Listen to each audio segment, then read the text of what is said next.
Testing, testing, 1, 2, 3.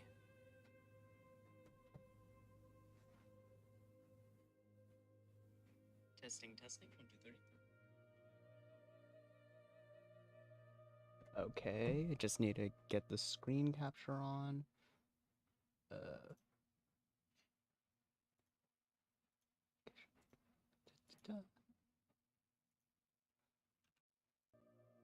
All right, here we are.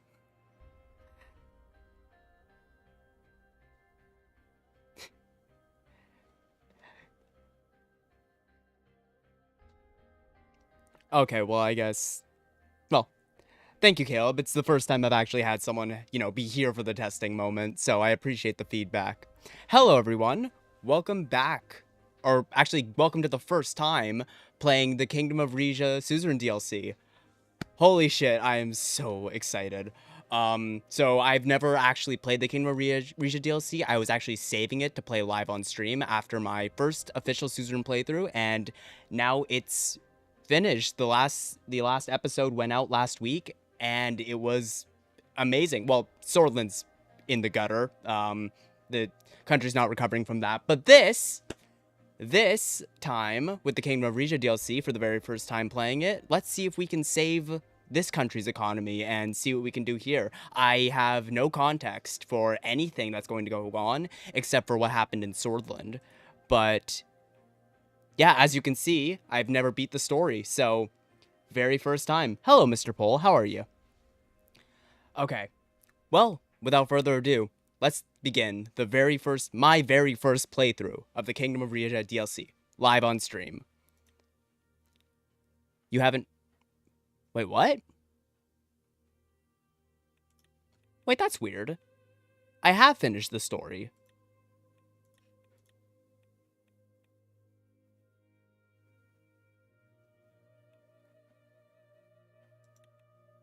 Wait, that's not true.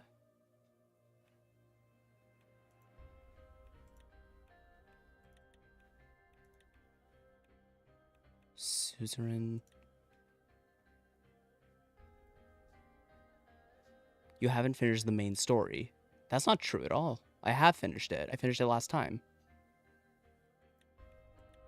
Okay, wait. Let me try one thing. And let me try loading the... Oh, here we go. Oh, perfect. It just takes me right into it. Okay, fantastic. No worries then. Start story. That could have been worse. I am so excited for this. This is gonna be so much fun. Monarch, your reign and your abode, your scepter and the orb you hold, and even the ground on which you trod, all will be dust when you are cold. Victor Hugo. What kind of path we take? I don't know. I have no idea. Let's see. You opened your eyes to this realm. Becoming king was never your choice. It was your calling. From a young age, you knew you were no ordinary child. You were Romus Taurus, grandson of Queen Liza, ruler of all Rizia, son of Crown Prince Valero, and the Duke of Valencuris. For most of the year, you lived with your father Valero and your mother Estella in a lavish palace atop the cliffs of Monzique. Each summer, though, you visited your mother's common-born family, stayed with the queen at the royal residence, went hunting with your father's brother. Visited your mother's common-born family at their home by the Zeal Harbor. Your grandparents were fisher people of modest means, and staying with them helped you feel grounded.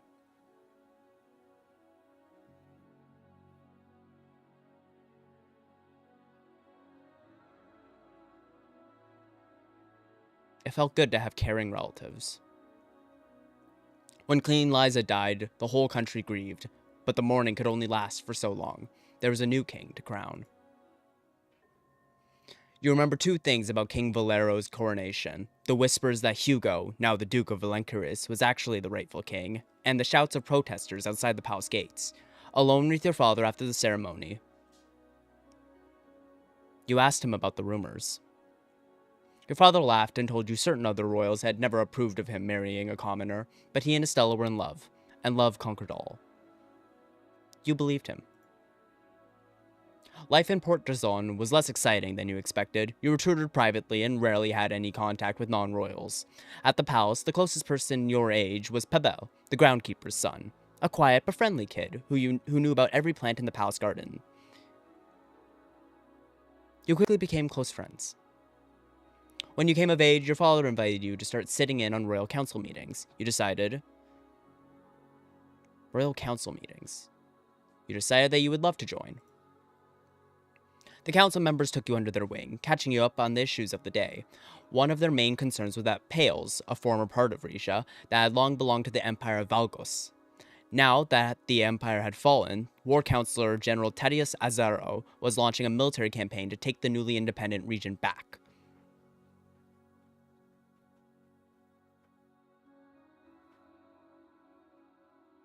I don't think I do have an opinion here. I don't think it's a lost cause necessarily, but wait.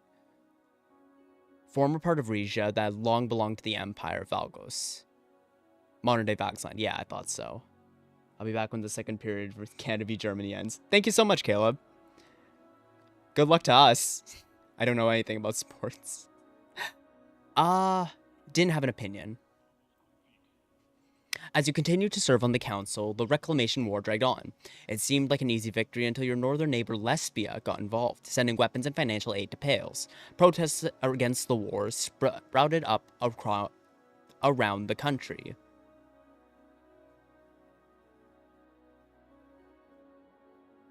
You asked your father to stop the bloodshed. Some troops were withdrawn, but the fire had been lit. Their next council meeting was interrupted by the announcement that the Navy had mutinied. Bloody clashes between pro- and anti-monarchists were erupting across the country. The century of revolutions had reached Rizia at last. The head of palace security insisted you be driven to a safe house outside Port Drazon. As you left the city limits, an unmarked car swerved in front of you, blocking the road. This is a really nice image. Haunting, but... A trio of masked men with guns jumped out, quickly overpowered your guards, and forced you out of the vehicle. Don't be stupid. You complied with their demands. You recognized one of their voices as Lucas Sazon, Duke of Brenas, and the head of Rizia's third royal house. A hood went over your head. Then darkness. They held you captive for nearly a week. When rescue finally came, it was in the form of a man with a white, blue, and magenta flag on his fatigues. Oh, shoot, I didn't read that. Why didn't I read that? At the palace, you pieced together what had happened. Wait, actually, can I see what that said? 1 second, actually.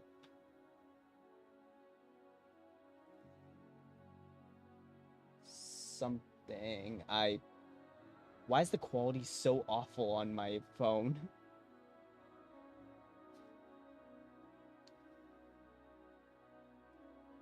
I can't tell. Never mind. No matter. At the palace, you pieced together what had happened. In desperation, your father had pleaded for the aid of Rizia's northern neighbor Velen to neutralize the uprising. But that help came at a price. Over the next year, the two nations worked out an agreement to transfer control of the port of Zil and its surrounding region, home to rich natural resources and millions of people. For the next 25 years, Zil would belong to Velen.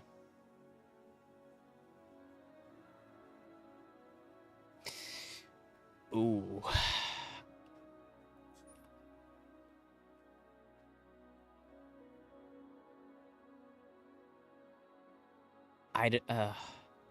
I'm just happy to be alive in this case. I don't think it's a stupid decision, but also I don't like it.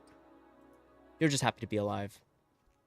The uprising had other consequences. The traitor Lucas Sazon was executed, and his pregnant wife sent into exile. As further punishment, Ija, the capital of Brenas and the Sazon's ancestral home, was handed over to your family.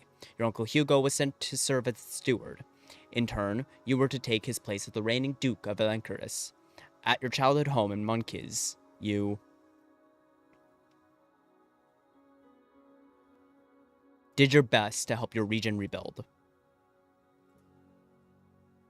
Valencariz came to see you as a generous, capable leader. Good. One day, the king came for an unannounced visit. He brought with him a pale-skinned young woman with striking blue eyes. Hesitantly, she introduced herself as Lena Livingston, the sister of Queen Beatrice of Rumburg, and your wife-to-be.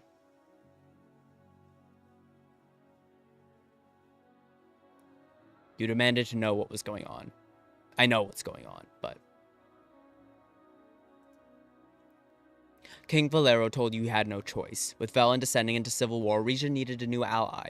A partnership with the Kingdom of Runeberg, cemented with an arranged marriage, was in the best interest of both monarchies. Besides, you added, you would surely grow to love her.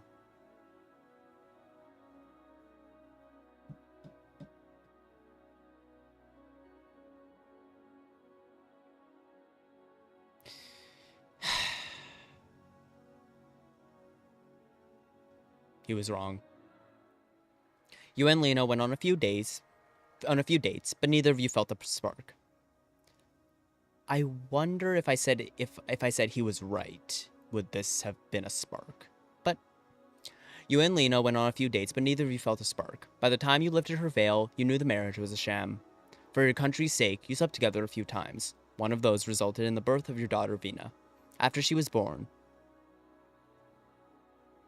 you tried your best to be a good father. With Runeberg's help, Rizia's economy bounced back to levels it hadn't seen before since the glory days of Queen Liza. Wealthy Runebergians started moving to the cities. So did economic migrants from neighboring Morella and Derja, and Vajek seeking asylum from the civil war. Morella, western, theocratic country west of Rizia.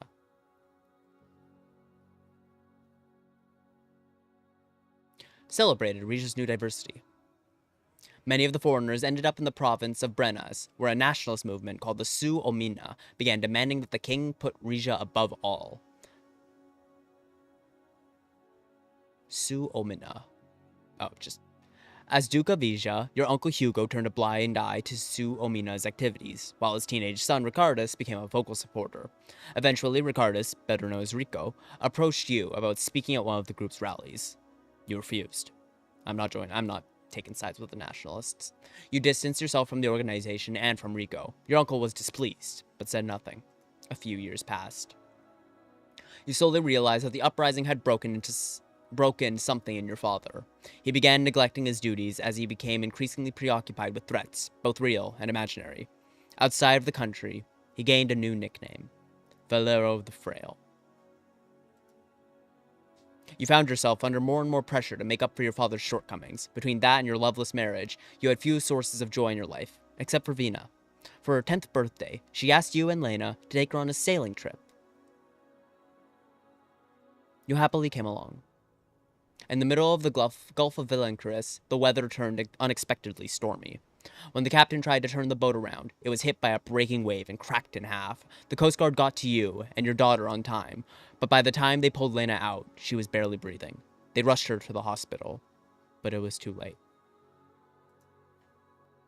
You mourned for a while, but you also had a province to lead and a young daughter to care for. Your mother Estella moved in to help out with Vina. Hugo suggested you turn to Fruchesism.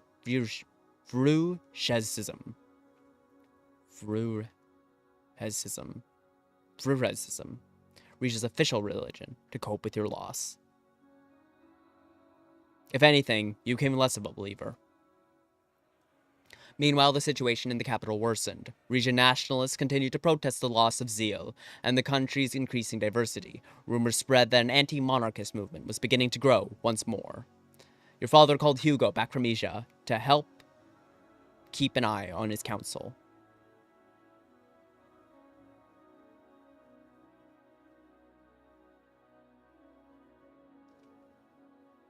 You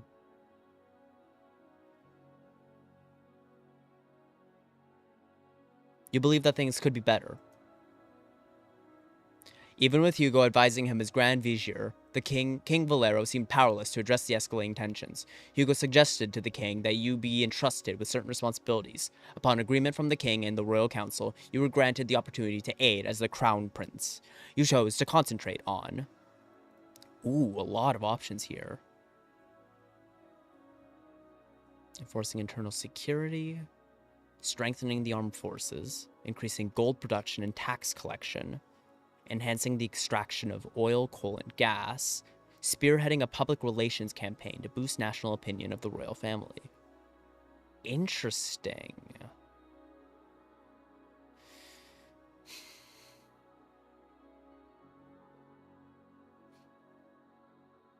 Enhancing the extraction of oil, coal, and gas. I think that in this type of situation, increasing the economic output of the country is the best bet we can go for here.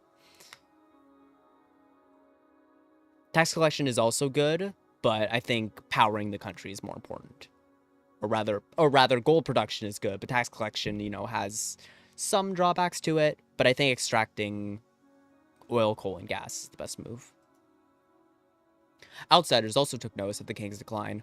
One of them, Axel Reinhardt, Grand Duke of Pales, the new ruler of the Grand Duchy of Pales. He sent you an invitation to visit him on 2 conditions. You were to go alone, and without your father's knowledge.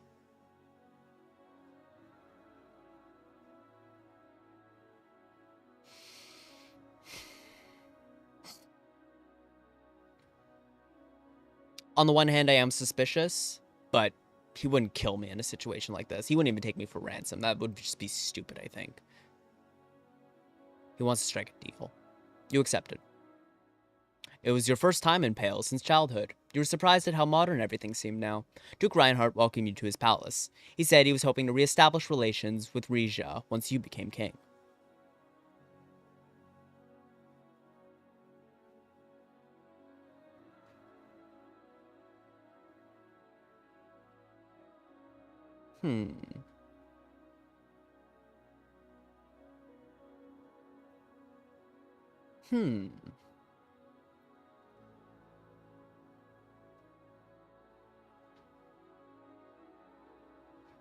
He said he was hoping to re-establish relations with Rizia once you became king.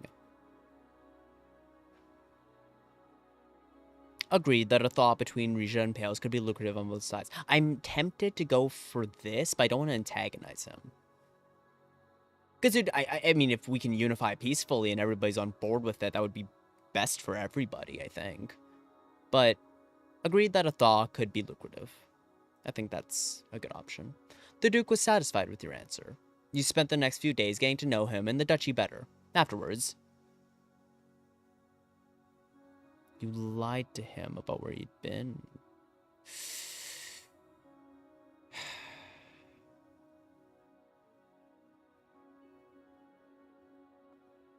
I think I lied to him here.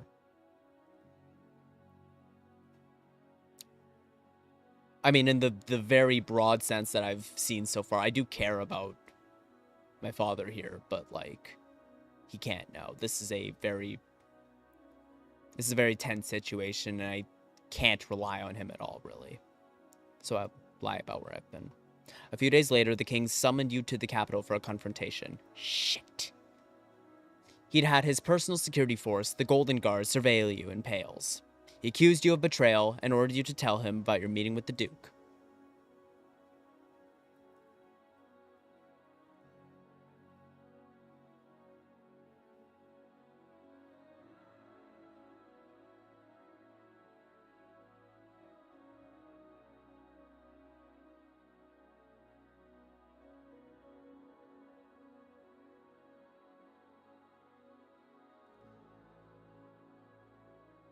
I'm between 2 and 3 here. Because on the one, either 2 is the passive option of just not saying anything. I'm not doing this. Either just not saying anything or making a stand here. Either he'll back down and be like, either he'll back down here and be like, yeah, I have been. Or he'll react strongly against me. This is a gamble. But I also don't want to break my father. Actually, I've already broken my father's trust.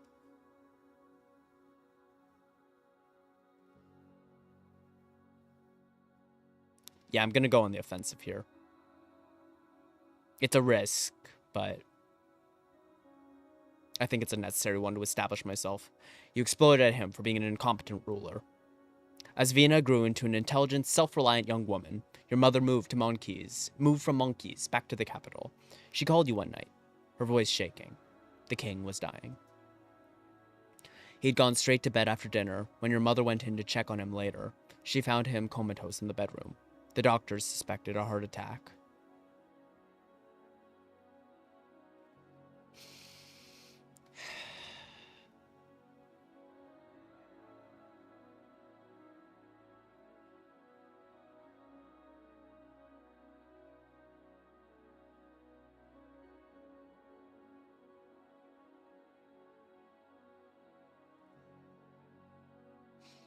He's gone already. You stayed where you were. The next day, King Valero Taurus was no more. You and Vina traveled to Port Drazon to comfort your mother. She handed you a note your father had written you. His last words. In the letter, he warned you not to follow in his footsteps. Your reign would be a fresh start for House Taurus. A new chance to take back the lands that were lost.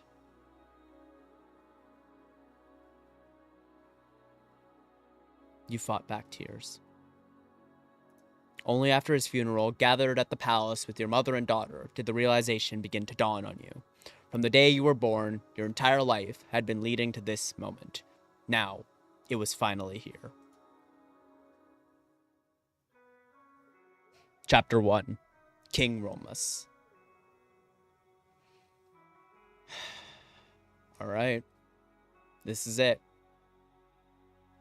Choose the distinct look of King Romus Taurus. The confirmed style will remain throughout the story and you won't be able to change it later. Ooh, that's not a bad look.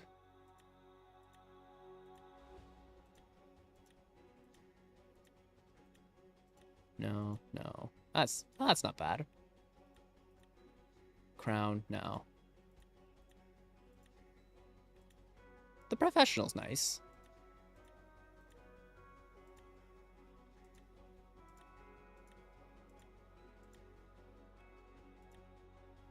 Ooh, that's not bad.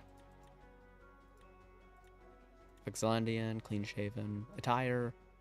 Taurus royal attire, ceremonial attire, great suit, brown suit, tuxedo, Wiseman, white velvet, default's fine. I like turquoise. Accessories, glasses, none. I'm gonna go with the region.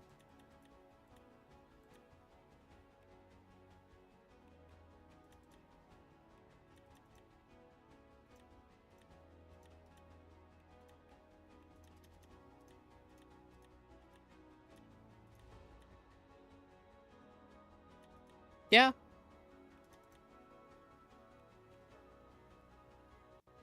Yeah, sure. I'm okay with this look. Alright, finish. Are you sure about your customization choices? Sure, why not? Alright, let's do this. Strategic Focus Selection Panel. As King Romus Taurus, you have extensive power to enact and shape the course of the Golden Kingdom. By choosing different focus options, you can gain different strategic advantages. Government structure and tension. Opting for absolutism would solidify monarchic traditions within House Taurus, while considering reform aligns with House Sazon and the Regent People's Party, signaling a shift towards wider civic participation and resource redistribution. Conversely, the status quo upholds the current balance of power and provincial autonomy. I want to go with reform. Status quo is just kind of a plain option. I don't really... Ooh, these are new. Ooh, that's interesting. For me, it's 3 a.m. This started earlier than I expected. Oh, it's 3... Wait, it's 3 a.m. for you? Oh, I'm so sorry. I hope you get some sleep. Also, yeah, I'm trying to do my streams a little bit earlier, but it's hard because my sleep schedule is so messed up. I want to go with reform. This is more just a moral choice. I think I like the idea of wider civic participation and resource distribution. I think that's good. So, next. Okay, let's see. Economic strategy. A focus on strengthening our resource economy involves leveraging natural assets and safeguarding long-term energy commitments. Alternatively, diversifying the economy beyond resource reliance aims for a balanced financial landscape, mitigating over-reliance risks. A mixed strategy offers more flexibility.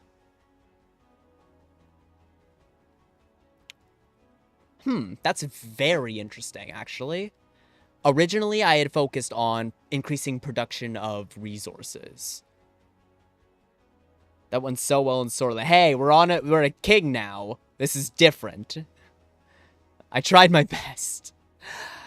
I want to avoid the middle options, just in general, but... Diversifying the economy aims for a balanced financial landscape. I think we diversify here. Strengthening resources is a good option because resources are very, very profitable, but keeping a mixed keeping a diverse option is, I think, the best move. Although mixed does offer flexibility. Actually, flexibility is nice. Okay, we're going with reform here, so I think diversifying the economy is the best choice here for that. But resources will still be very important. All right. Oh, cool. Nicely done. I'm hoping I'll do well here, to say the least. No guides, by the way. I'm going in completely blind. Foreign affairs strategy. The kingdom faces new diplomatic choices. Interventionism encourages active military involvement, while appeasement aims to strengthen ties with Vel and Runeberg's monarchy. Alternatively, you could choose the third way, forming a regional alliance with Derja, Pales, and Morella to avoid major powers. Ooh, I like that option. Yes, third way. Military branch focus. Ooh. Ooh. Okay. Region Air Force. A shift in focus to the Region Royal Air Force could position us for potential aerial superiority. By exploring advanced pilot training and considering an expansion of our bomber fleet, we might enhance our capabilities for precision strikes, extend our bombing operational reach. -1 budget, +1 airstrike, +1 paratrooper unit. Region Army. Directing resources toward the Army expands our ground operations with advanced vehicles, artillery, and infantry equipment, while also training an additional Mountaineer unit. This strategy elevates our operational potential and allows for more flexibility in land campaigns. -3 budget, +500 manpower, +500 equipment, and a Mountaineer unit. What's the other one? -1 budget. What's our budget? 6. Okay. Region Navy. Investing in the region Navy to include advanced warships specifically equipped for naval bombardment and amphibious operations significantly enhances our capabilities for naval invasions. The strategic expansion boosts our naval presence and adds a specialized marine unit. -1 budget, +1 military ship, +1 marine. None. Oh! Choosing not to focus on a specific military branch could free up resources for other areas. This approach would provide more financial flexibility, allowing for a diverse and sound management of national priorities. Ooh. Jesus, that's expensive. Yeah, the army's way too expensive. I'm not going with this. It sounds nice, though. I do like having a nice big army, but I think I go with none here. We're going for a reformist approach. I don't think advanced military capability. I think leveraging our economic strength and reforming the country will be more advantageous in the long term. So we'll get the extra budget by not focusing on the military and try to strengthen ourselves economically while reforming the country, and that way we'll hopefully bring in Derja, Pales, and other regions. I think that's a fair option. So I'm gonna focus on none here and save the money. Are you sure about your decisions? No, I'm not. Let's do this. The angelic sounding voices of a boys' choir echo through the great halls of Palace Rezna. I'm going to drink something, actually.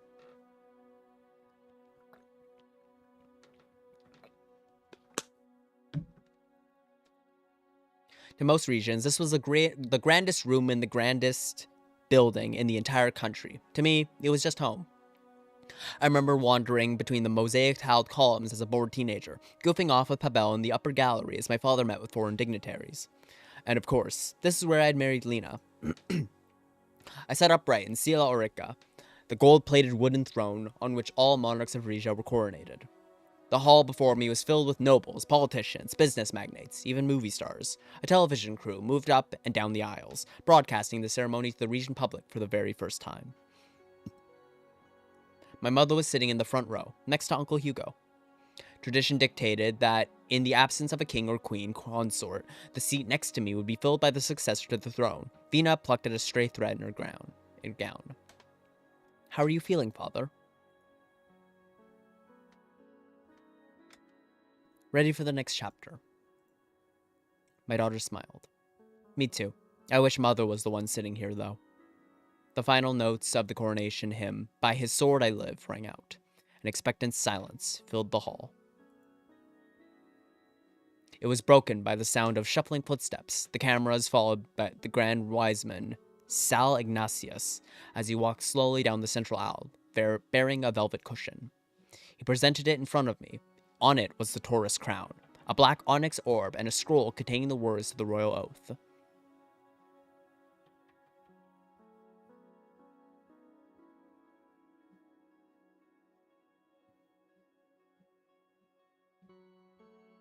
Recite the oath. I took the scroll off the cushion and read aloud from it. I hereby pledge myself in service to the great nation of Rizia and its people. I promise to guide my country with a steadfast hand, to uphold the laws of this land under Saint Rujek's watchful eye, to wield the sword of justice and the shield of mercy in equal measure. All this I shall do until the day I die. Take the orb. I lifted the orb off the cushion and ran my fingers across its smooth surface. It was inlaid with a trio of diamonds representing the three royal houses of Rizia: Taurus, Azaro, and Sazan. Look at the crown. I gazed at the Taurus crown, forged when my family took the throne 150 years ago. It was made of pure gold, adorned with two twisting spires resembling bull's horns. Look at Estella. I caught my mother's eye. She gave me a conspiratorial wink. May Saint Rujek fill you with this Holy Spirit on this day, as he did your ancestors before you. With trembling hands, Grand Wiseman Ignatius lifted the crown off the cushion. I could spot a gray hair still clinging to its inner ring. My father's. May you keep the promises you have made before God and your people. The crown came down on my head. Its heaviness surprised me. By the divine power vested in me, I proclaim you sovereign king of Rizia. Arise, King Romus. Stand up. I stood. The choir broke out into On Shores of Gold, the Rizia national anthem. According to royal tradition, this is my signal to march down the aisle and up to the palace balcony to greet the public.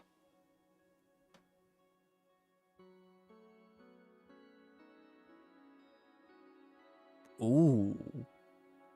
That could be a bold move.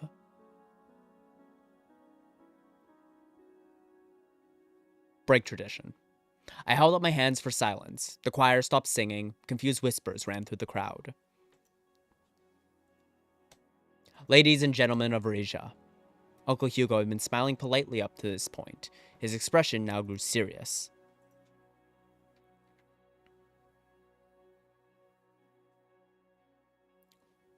When my father died, I made a promise, one that I would like to share with all of you today.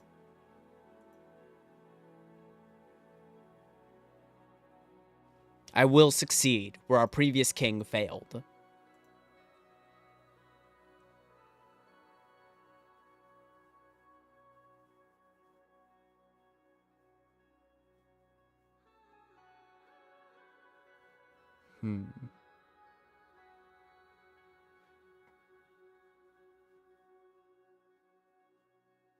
We must stop letting our past grudges dictate our future. Hugo's stare intensified.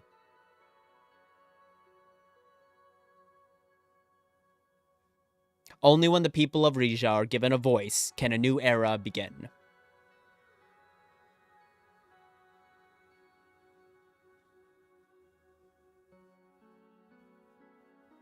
May God bless this country and its people. The hall fell silent again. My uncle was the first to speak. Glavarius Axa Rizia. Glory to Rizia. His shout reverberated through the hall. The attendees hurriedly broke into enthusiastic applause. The choir restarted the national anthem. Everyone in the crowd bowed their heads as Vina and I made our way down the aisle. I passed my cousin Rico in the second row. He kept his head down and didn't acknowledge me. As we kept walking, I recognized various other members of Rizia, Rizia's three royal houses, as well as monarchs from distant kingdoms. The entire back row was reserved for the Romburgian royal family and their entourage. I could feel my sister-in-law Beatrice's eyes on me. We reached the end of the hall, where a spiral staircase led to the palace balcony. Come, Vina, let's greet your future subjects.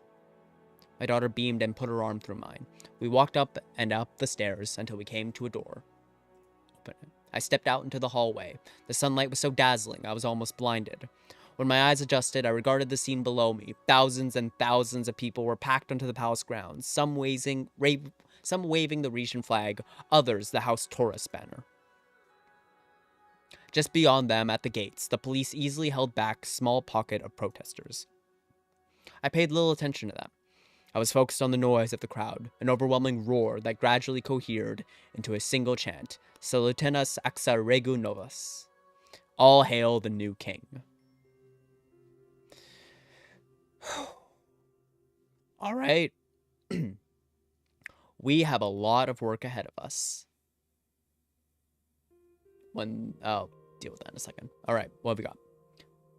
Rufus Gragg's Royal Gossip, Coronation Fashion Edition. King Romus gives a dress in grand coronation ceremony. He rose as king after an unconventional but well-received speech, greeted his public from the palace balcony. Some 20,000 commoners arriving from all corners of the country were generously allowed on the palace grounds. Oh, and geopolitical. Regent coronation raises question. Who is Romus Taurus? All right, let's take a look at the global map. Of course, Swordland is here. Runeberg there. Arcasian Treaty Organization. What year is it, actually? I don't actually know. We'll say here. Oh, this is all my... Oh. You don't get this in the original game. Interesting. Notepad, of course. Past reports. All right, let's take a look at the overview. Let's get a general idea of what's going on here. Small region fleet. Okay. Half full military equipment stockpile. Half full, not bad. Average military manpower pool. Okay. Paratrooper brigade. Okay. Small marine division. Large mountaineer corps. Good. That's good. We are mountainous, after all. Weak human rights. No separation of powers. Let's check the economy. Local tourist destination. Wait, why is this a bad thing? Limited international presence. I see. Average industrial production capacity. Okay. Welfare. Horrible workers' rights. That's unfortunate. Good welfare state, though. And mixed global image. Interesting. The notepad didn't talk about your backstory. Yeah, 1950, if I remember correctly. 3 years before the start of Swordland. Ah, very good. Okay. I guess we're working on a far larger time span here. Valencaris, this is my home. The capital. Port Thrazon, I think, at least. Asia. And what do we have here? This is Republic of Durgia. Let's read the report. Morellan Prime Minister Alma Sultana sends congratulations. Gift.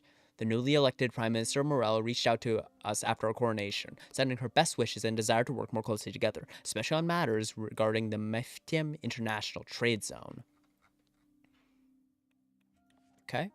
Supreme Wiseman Asmal sends his congratulations from Durja. Good. Hubertus Taurus, appointed acting Duke of Lencaris,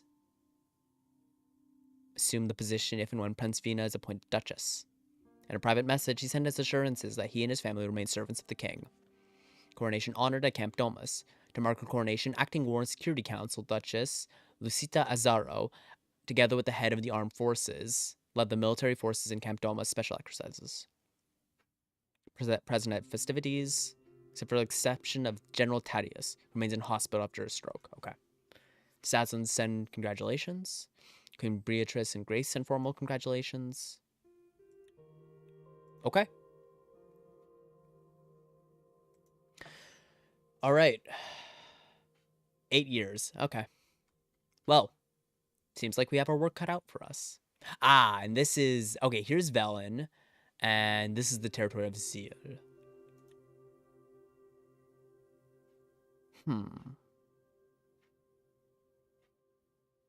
Okay. Okay. All right. Coronation celebrations. Decide the scale of the festivities. The region public is eager to celebrate their new king's coronation. Investing in lavish celebrations could make a good first impression and earn their favor. The region public. Okay.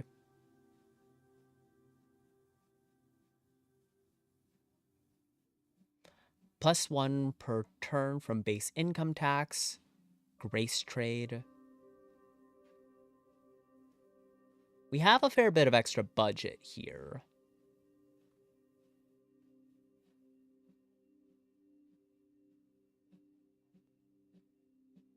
But also, I don't want to spend too much.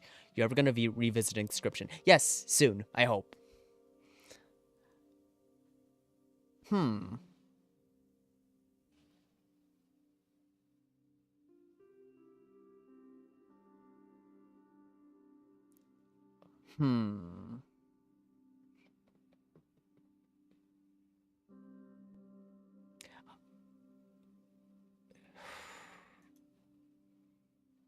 Okay, I'm gonna take an early game risk and try to get the people on my side, 2, enhance my authority. Because if I look better on the public stage and the people support me more, then I hope I can leverage that a bit better.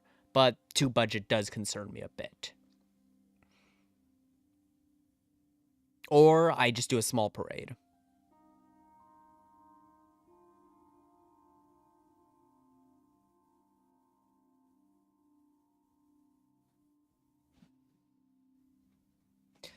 Huh.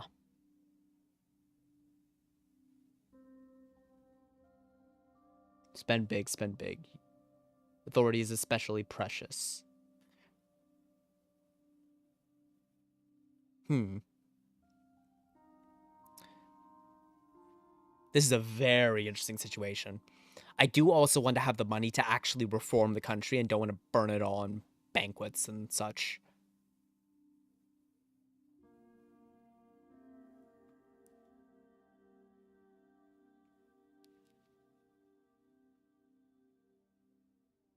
-1 budget is the best option.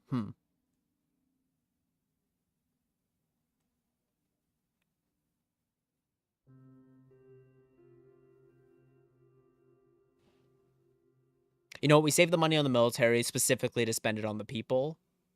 So I do think I want to take the authority boost. Cement myself, get the people on my side, hopefully have the money to invest in social programs after.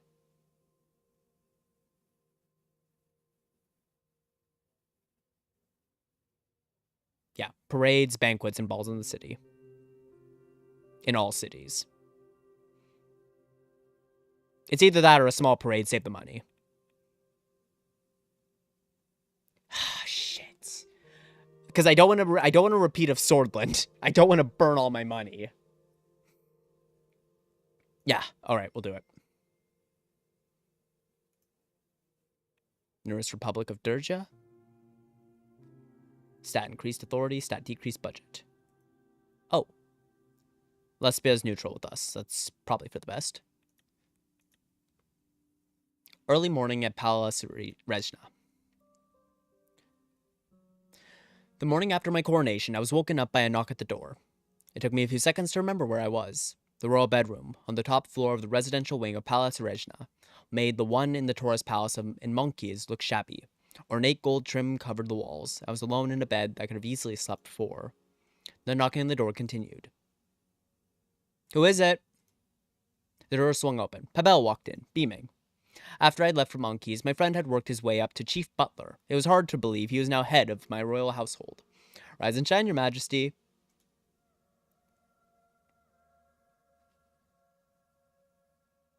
It's good to see you, Papa. You too. He drew back the heavy velvet curtains. Sunshine flooded the room. Romus Taurus, king of Rizia, you've come a long way since we were kids.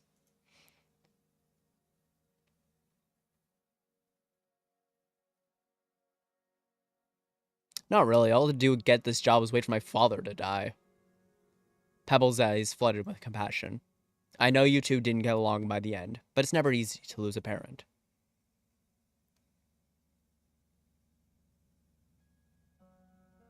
It's complicated. I don't know what I should be feeling right now.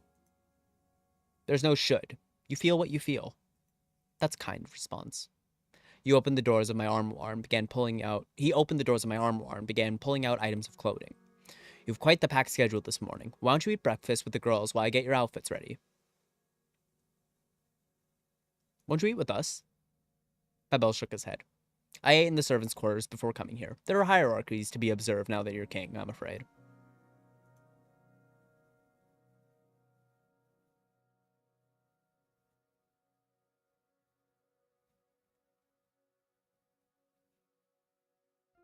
Of course we're still friends, even though he's our butler, but hierarchies are meant to be broken. You're the head butler, not some common scullery maid. I insist you join us next time. Or, I don't like the scullery maid comment.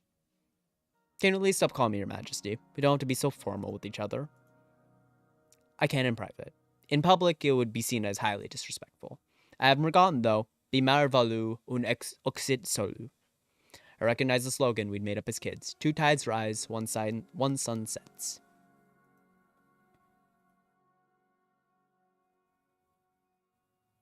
Thanks, Peppa. Let's catch up later. Enjoy your breakfast. Still in my dressing gown, I headed downstairs. In the eastern dining room, an enormous breakfast spread had been laid out. My mother was already sitting at the table, digging a spoon into a single grapefruit half. Good morning, Mother. Oh, wow. She's gorgeous. Same to you, darling. Despite the early hour, my mother was already in her full makeup. She dabbed at her lips with a napkin. That was one cheeky speech you gave yesterday. The papers are having a field day. I meant every word of it. I'm very sure that you did. Her face grew stern. You ought to be careful, though. The country takes its royal traditions seriously. Your father and I learned that the hard way. What was in that letter he wrote to you, by the way? I never asked. He said not to make the same mistakes he did. He must have been talking about zeal and pails, his great follies. It's a pity he didn't live to preside over my homeland's big return to Rizia. But soon you will. I'm already planning a reunification ceremony. I'll find a suitably scandalizing dress to wear to it. I like her. But don't let my nattering keep you from eating. A king needs energy. She handed me a risetta, the traditional rice and quince custard tart. The crust was exceptionally flaky. That sounds nice. Just then, Vina came bounding down the stairs. Isn't it a lovely morning? My daughter gave a kiss on the cheek to her mother, then me. I nearly got lost on the way here. Grandma, why didn't you tell me this place had such a big library?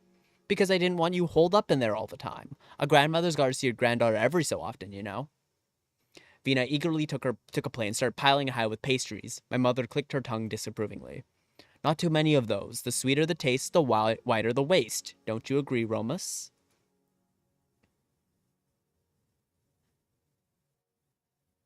It's a special occasion. Our diet can start tomorrow. Vina took a bite of a Rosetta and gave an exaggerated sigh of pleasure. My mother rolled her eyes. Suit yourself. Now, if anyone in this place could make a halfway decent strudel, that would be worth ruining one's figure for. We ate for a while in silence. Vina looked lost in thought. Finally, she spoke up. Father, I wanted to ask you something. You know that I'm 18 now.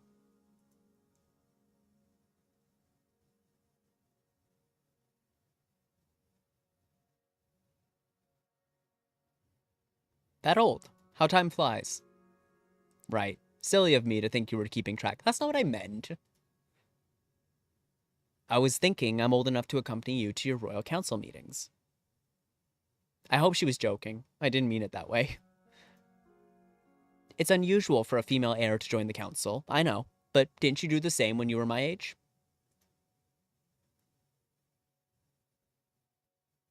Well, 18 is old enough to get involved in royal politics. And Elijah the Great was a huge legacy for me to live up to.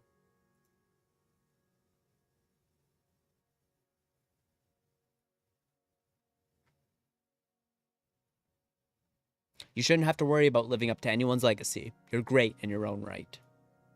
That's very kind of you, Father. But Liza was the most beloved queen in our history. Of course people will compare me to her. You're getting ahead of yourself, sweetheart. The crown is on your father's head right now, not yours.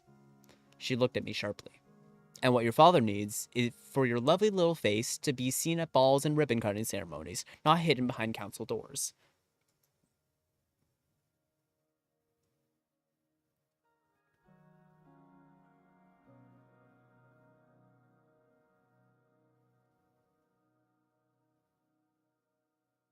That's an outdated image of a princess, isn't it? If Vina wants to get involved in politics, I don't see why I shouldn't let her. It would mean the world to me, Father. You want to spend the best years of your life cooped up in the den of snakes? That council is in some wise, all-knowing entity. Everyone on it is only looking after their own house and their own stature. And God help you if you get in the way of either of those.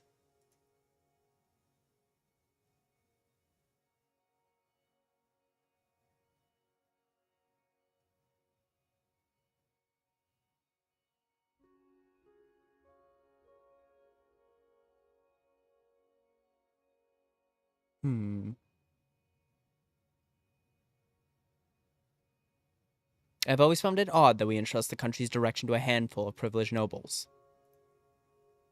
If choosing when to ignore the council will be part of my future duties, I need to learn how to do that too. I promise, it'll be like I'm not even there, and I'll step out in public as much as I can. Vina looked at me with pleading eyes.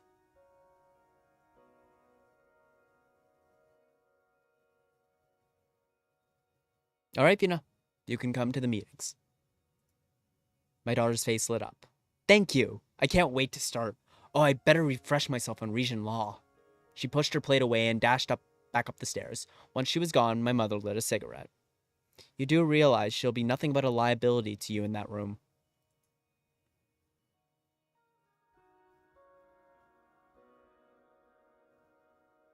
One more tourist on the council is an asset, not a liability.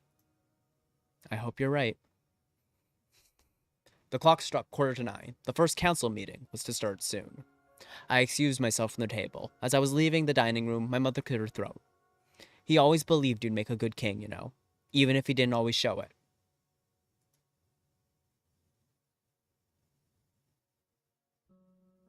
Thank you for saying that. I headed back upstairs to fetch Vina. It was almost time to go. All right, Vina Taurus. I don't see any update. Huh. All right, what have we got? Coronation party at Ija Palace marred by hooliganism. Okay, what do they mean by that? Ija Suomina. There it is. Caucasian armed forces advance in South China. I see. They're getting involved. Baron and Baroness of Valancourt reaffirmed loyalty after absence. Dispatched to his state, however, they testified that their absence was due to a bout of food poisoning from improperly prepared shellfish, and enthusiastically affirmed their fealty to the King Ramus and his family. Okay. I'll keep that in mind. 1950 to be an exceptional wine year. Begun bottling / batch of Kivia, Ramus the Red. That's a nice name. I'll take it. And what else we got here? Family, Vina Taurus, Risha's late regent. She is the daughter of King Romus, late queen consort. Vina Livingston, great aunt. Little is therefore known about her private life, other than her keen intellect and love of horseback riding. Good for her. House of Delegates holds first allegiance ceremony. For the occasion, the first regent coronation since the founding of House of Delegates, Majority Leader Daria Darava called a special session where members took an oath of allegiance to the crown. Each parliamentarian was asked to stand and affirm his or her commitment to serve under king. Political overview with the Grand Vizier. The stairway to the royal council chambers was longer than I remembered. I took a moment to catch my breath in front of the carved oak doors.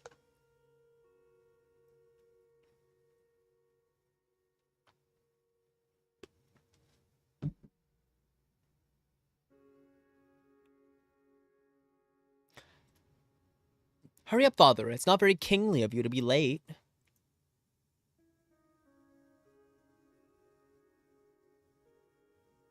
A true king is never late. It's the others who are early. After collecting my thoughts, I pushed open the door and walked in. Everything was just as it had been in my youth. The high domed ceiling with its skylight that shone into the center of the room, the oval mahogany table, the tall backed red velvet chair where my father used to sit. To my slight surprise, the room was empty except for one man, my uncle.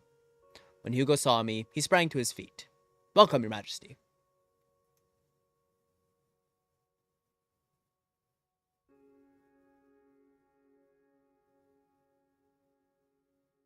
Good morning, Your Grace. Hugo recognized the formality of my greeting and bowed slightly. You'll meet with everyone else soon enough, but I thought a private chat with your Grand Vizier would be in order first. His eyes traveled to the doorway where Vina was still standing. Although it seems it won't be as private as I was expecting. Are you staying, Princess Vina? My daughter gave a shy nod. Yes, Uncle Hugo, I'm sitting on the King's Council meetings.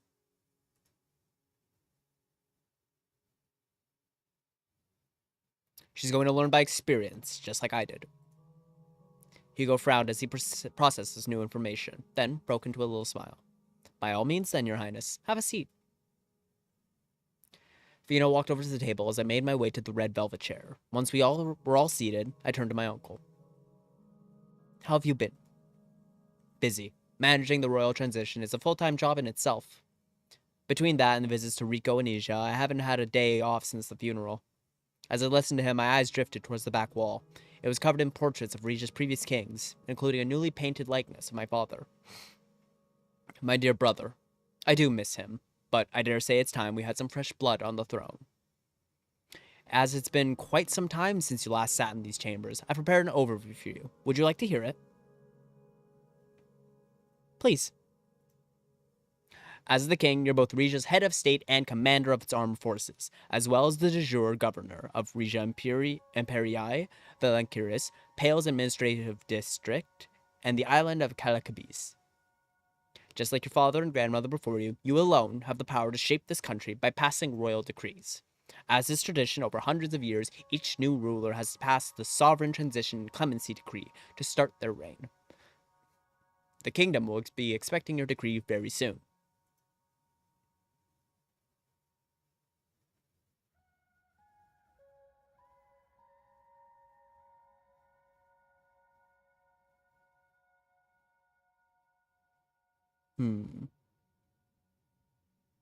Thank you for your advice, Uncle. It's comforting to have your wisdom and experience guiding me as the start of my reign. Your humility is appreciated, but remember, being king is about making hard decisions, not just following advice. Hugo reached for a neatly rolled parchment paper lying on the grand table. With deliberate movements, he unrolled it, revealing the prepared royal decree. The intricate script and the seal of Rija glinted under the chandelier's light. I and the rest of the royal council will advise you to the best of our ability, and put forth decrees and state decisions for your approval. Ultimately, the king has the final say. However, you should not neglect the House of Delegates, the legislative assembly my brother set up to appease the opposition after the uprising.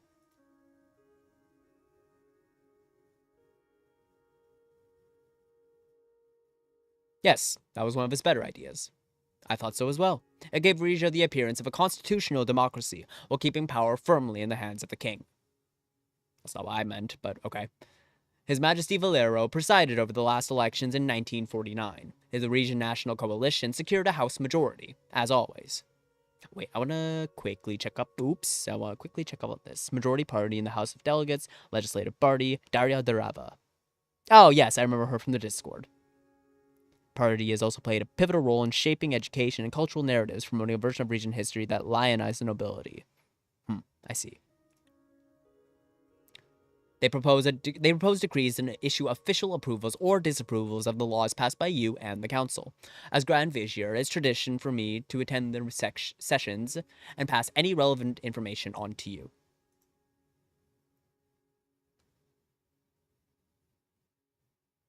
Why can't I attend? I want to be in touch with my populace. The sessions can be quite long and tedious, Your Majesty. The king's time is better spent on other matters. Fair enough. With that said, I would advise you take the delegates' input into account. Thanks to that coronation speech you made, I'd say you're already off on the wrong foot with the RNC. Okay.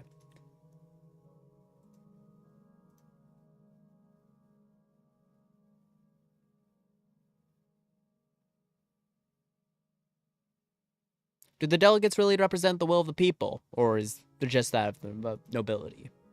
Hugo made a tutting sound. Do not discount the importance of the nobility to this kingdom, my nephew. Keep them satisfied, and commoners' lives will be better for it. We're going to be doing a lot of balancing here. But if you want a self-styled man of the people look, no further.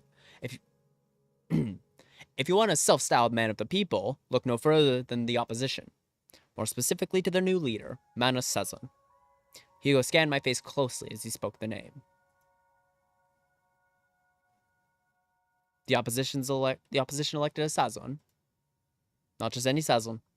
As you know, Duke Lucas Sazon was executed for his role in your kidnapping and the 1926 uprising, while his wife, Angelica, was sent into exile on Kalakabis.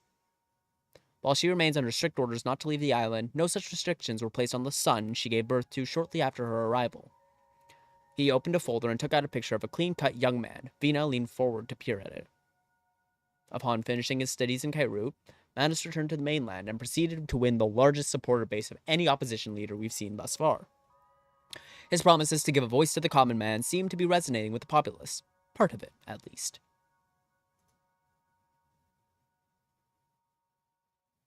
I'd like to meet this fellow. You'll get your chance. Hugo closed the folder. While I'm on the subject, a word about our houses. House Taurus? Our family currently controls the province of Valankuriz, as well as the city-state of Asia. Is that? I think it's that.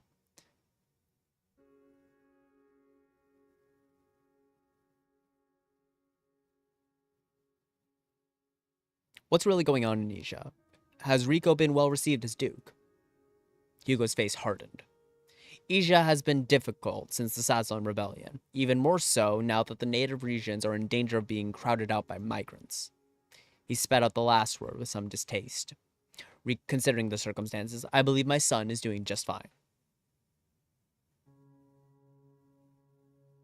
Is Omina still based there? Yes, and I shudder to think about what Asia would be like without it. Good to know. How is Valankuriz doing now that I've left? Stable as always, with you on the throne, me as Grand Vizier, and Rico in Asia. The governing seat has been filled by Hubertus, a distant cousin of ours. Of course, Princess Vina is eligible to take his place as the reigning Duchess. He nodded at my daughter. In a few years, maybe. I still don't feel ready. You're already smarter than I was when I became Duke, but it's your decision. Vina blushed. Thank you, Father. Hugo tapped his fingers on the table. In any case, Your Majesty, I don't expect any trouble in Valankuriz during your reign. It remains the wealthiest of Rija's provinces and the least affected by crime. Make sure their lives don't get any less comfortable, and the locals will stay loyal to you. What about Rija and Piri? We control that too, don't we? Yes. Port Drazon and its metropolitan areas are controlled by the central government, and therefore House Taurus. You don't need to worry about pleasing our house in this region, though. It's more crucial to retain the favor of the major corporations that are based here. Shit, we still have to deal with corporations. Fuck.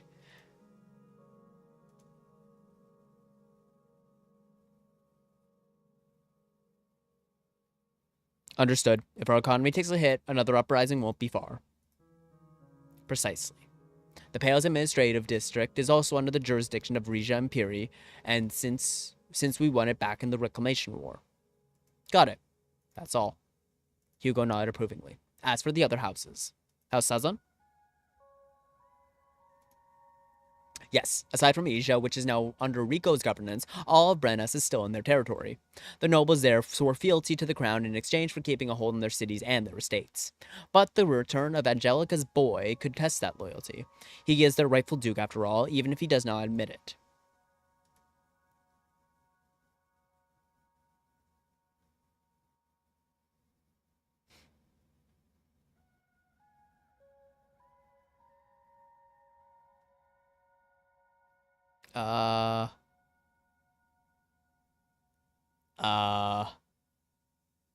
Hang on. But the return of Angelica's boy could test that loyalty. He is their rightful duke after all, even if he does not admit it.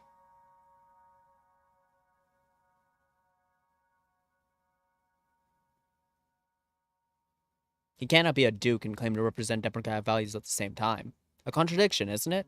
He discourages his fellow delegates from using the title, but has yet to officially renounce it. Okay, that's smart, actually. As for Angelica herself, she remains in exile, as she should.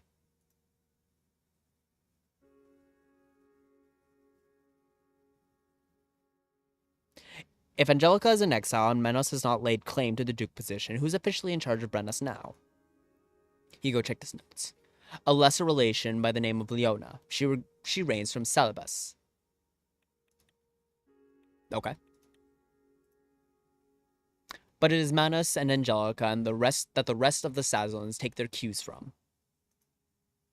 Lest we forget, Velen is scheduled to return Zeal to Rija in the next year.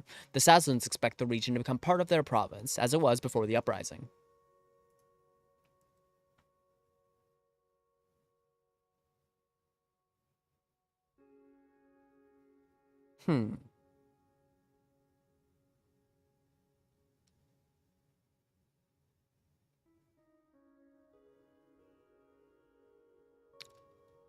Region next year, Sazons expect the region to become part of their province as it was before the uprising.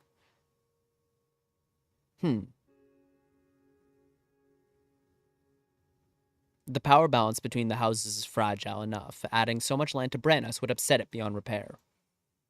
As king, you have the authority to make Xyle part of the central government, similar to Rizia and Peri, an option to keep in mind.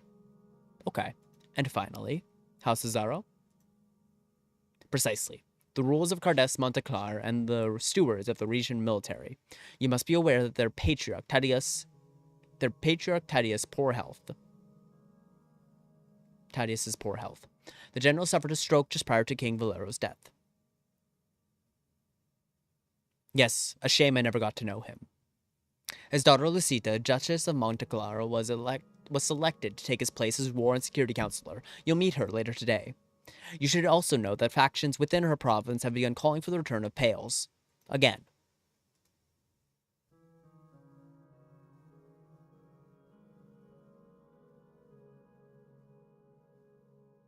Why? Cardes Monteclar is large and powerful enough.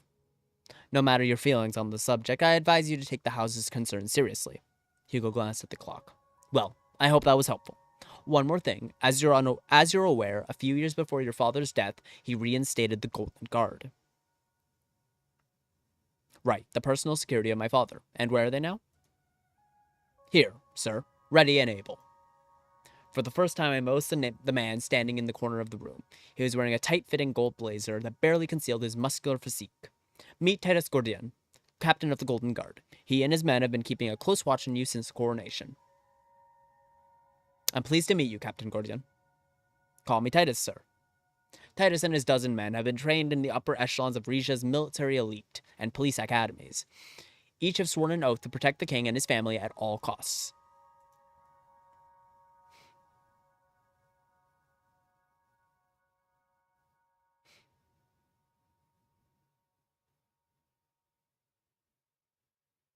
What's with the costumes? Wouldn't plainclothes bodyguards be more effective? It says the signal that you are well protected, sir. My predecessors wore solid gold breastplates. He bowed to Vina. She looked a little flustered. Okay. But didn't Queen Liza discontinue the Golden Guard? Because she thought they made royals look elitist, and because she trailed off. Because she thought they were getting too powerful. It's why our current force is less than a third of the size it once was. Your father always had a fondness for region tradition, so he spared no expense in bringing the guard back, albeit in a reduced form.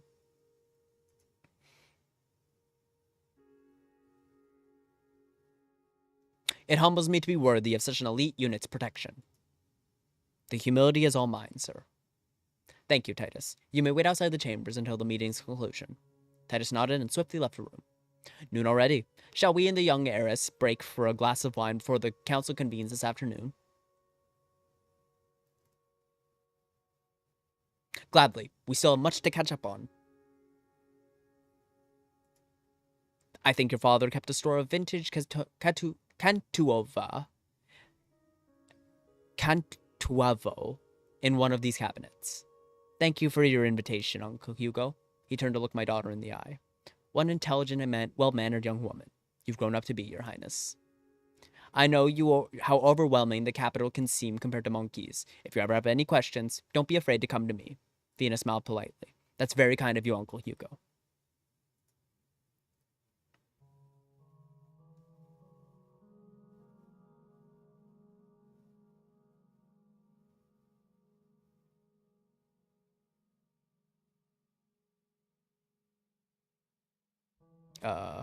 Shit.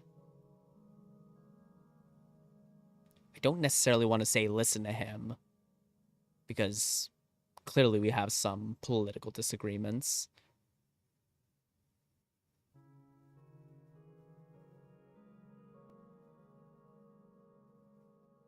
Yes, too kind.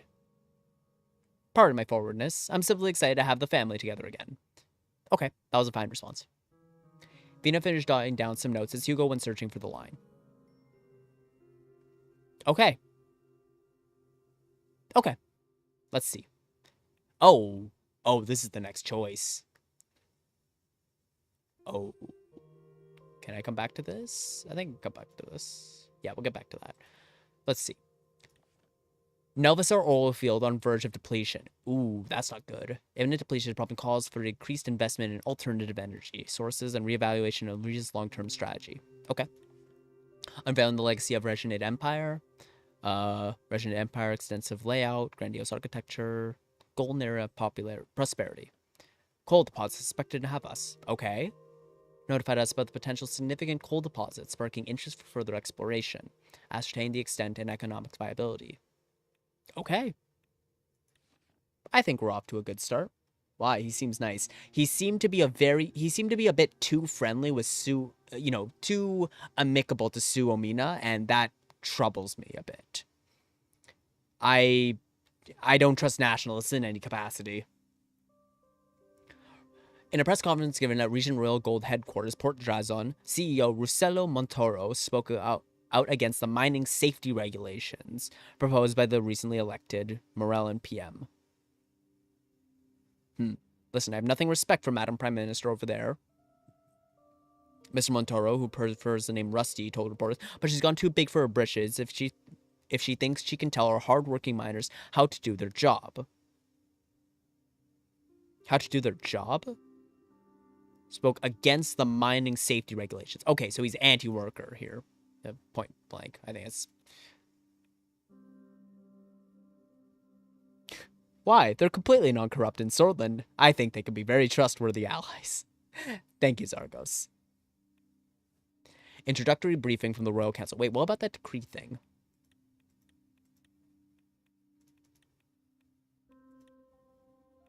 So wait, can I enact? Oh, I can.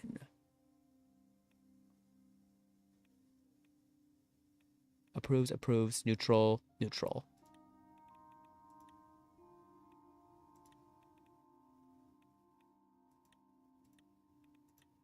Wait, I've not enacted any of these.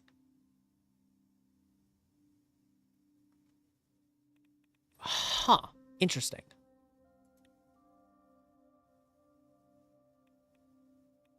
When should I start enacting these? Should I just go for it immediately?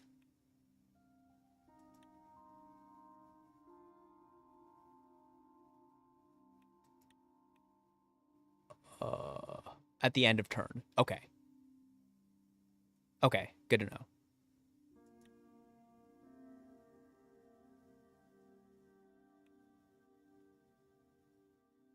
Okay, yeah. If I can wait on those to get a better grasp of the situation, then I prefer to do that. But can't wait forever, I guess. Or I could go straight for the Housing for the Poor initiative. That sounds nice. Region People's Party. New ambitious... Oh, okay, he very much dislikes this. Grand Wiseman approves. Counselor of War and Security disapproves. He doesn't care. Council of Treasury approves. One authority, one budget.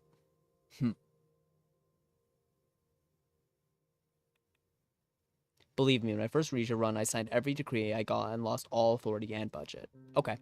Thank you for the information. By this royal decree, the kingdom solemnly affirms the transition of the crown within the Taurus lineage from King Valero to King Romus. This decree upholds the revered traditions of the monarchy, ensuring the continuation and stability of the Taurus dynasty. Concurrent with this auspicious transition, King Romus and his inaugural blah blah blah royal pardoned 500 individuals convicted of minor offenses. Oh.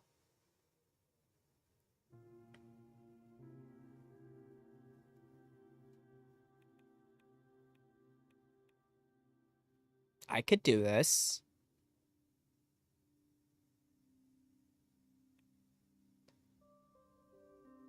Surely a small one authority decree wouldn't be so bad. Yeah, it's just I don't know when to do them. That's the only thing. Oh, this is a big one. Holy shit. That's pretty popular though.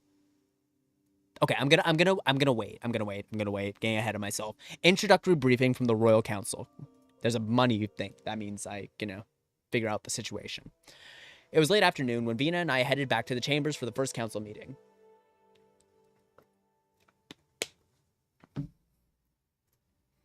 The day was hot, and my head still felt slightly fuzzy from the wine we'd shared before lunch. I knew I was about to receive a lot of new information from my counselors. I hoped I could keep it all straight. Maybe I shouldn't have accepted the wine. As we crossed the palace gardens, I had the feeling I was being watched. Suddenly, I noticed a young man standing next to the path. His face matched the photograph Hugo had shown me that morning. Duke Sazlin, I presume? He smiled nervously. I hold no land, your majesty, but you may use the title if you wish. It's good to see you here in Port Drazon. He tugged at his suit lapel. I wanted to introduce myself before our first official meeting. I may be the leader of the opposition, but I'm not your enemy. If you and I establish a dialogue, I believe it can work wonders for the country. Let me see that name. Oh, wait a minute. Do I... Oh, here we go. Good. Characters, council, foreign party leaders? Manasazan. Here we go. Leader of the region People's Party is heir to House Sazon. He was born... I don't care about that. Upon his graduation, Constantium University's political science program returned to Brennas. He has spearheaded a number of proposals. Only a handful. Among these are environmental conservation measures in the Brenna National Forest, improvements to a national healthcare policy, and establishment of a dedicated fund to support region contemporary artists. That's all good. Now you're the king. You can be a little buzzed at the meetings. Well, at least we're not Alvarez. Vina gave him an encouraging smile. How lovely of you to say that. I'm Vina Torres, by the way. He resisted the urge to laugh. I know. A pleasure to make your acquaintance.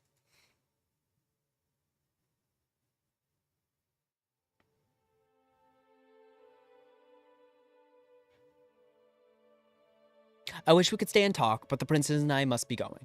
Until next time. I look forward to it, Your Majesty. Your Highness. Vina waved as we walked away. He seems nice.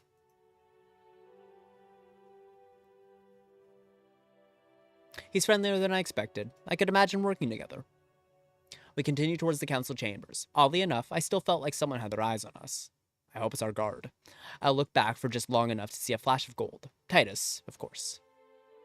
We entered the chambers where Hugo was already waiting for us. No sooner had we sat down than a brief rap came at the door. Without waiting for an answer, Lucita Zero rushed in. The new War and Security Counselor was younger than I'd imagined. She'd carried herself with a mix of regal elegance and soldierly authority, although maybe making those decrees would change their opinions during these meetings. Okay, I might make the decisions a bit more in tune during the second turn, but for now I do want to hold off and get more information. Gentlemen, pardon my interruption. She bowed towards me. Please accept Hazazoro's formal congratulations on your coronation, Your Majesty. I motioned for her to stand. Her eyes were fixated on my uncle's shirt as she raised herself. Hugo, Your Grace, your shirt's buttoned wrong. My uncle looked chastised.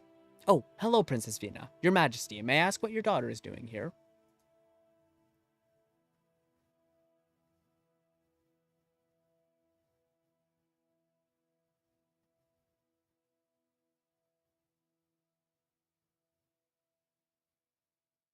Usually I'd say ask her yourself because, you know, respond to her directly, but since I think I have more authority in this position, I want to boost my daughter up. She's here to receive tutelage from the best minds in this kingdom has to offer, yours included.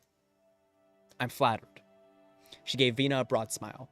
Please don't mind me, Duchess Cesaro. I'm only here as an observer. Lucita's eyes darted to the door. The king and his direct successors spending so much time in the same room. I hope the Golden Guard knows what's at stake in keeping these chambers secure. General Tadius says his regards. Or he would if he were capable of speaking in full sentences. She was trying to be flippant, but I could sense emotion behind her words.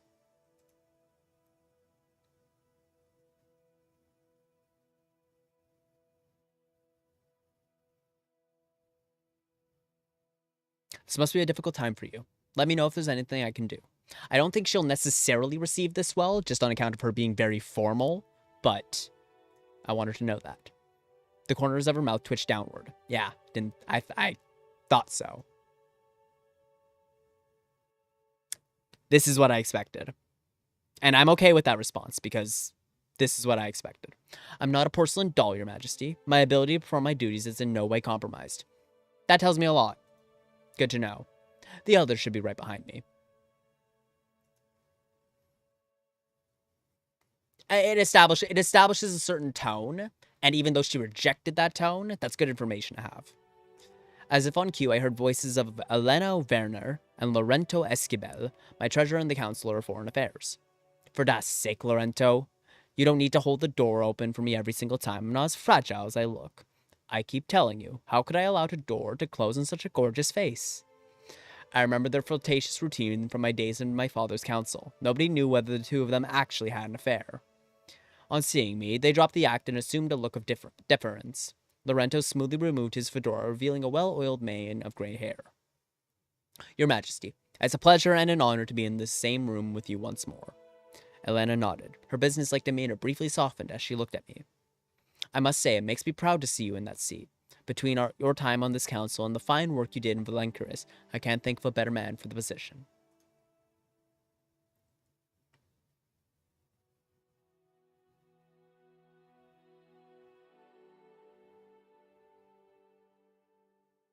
No need for flattery. With your years of experience, I'm the one who should be bowing down to you both. That's far too kind of you, Your Majesty, but I hope we old-timers can be of some assistance to you. I heard Laurento is a good man. I mean, he is a good man. He seems decent. This is a kind response. Elena looked fondly at Vina. I'm pleased to see the young heiress here as well. A new Lyja the Great in the making. Vina blushed. I wouldn't go that far, but I do hope you'll tell me about your time in Queen Liza's court one day. I'd love to. There are just a few updates I've got to share with your father first. Once all the councilors were seated, Hugo began. Thank you all for joining us. I'm pleased to have the entire council here for this first meeting. Well, not the entire council. The Grand Wiseman is in Plavo preparing for the upcoming religious ceremony with His Majesty. But he needn't involve himself in earthly concerns like our royal treasury. He smiled to himself, then gestured to Elena. No, indeed. That's for me to worry about. She put on a pair of half-moon glasses, then reached down into her purse, pulled out a thick, leather-bound ledger, and flipped it open. Surely His Majesty has already has some awareness regarding the state of Rija's economy and resources. I do, but I'd like an update from you regardless. Certainly, Your Majesty. She smoothly adjusted her reading glasses before continuing. Rija has historically been one of the wealthiest countries in South Mercopa, but His Majesty, the late King Valero, bequeathed us a number of challenges in that department. Where should I start?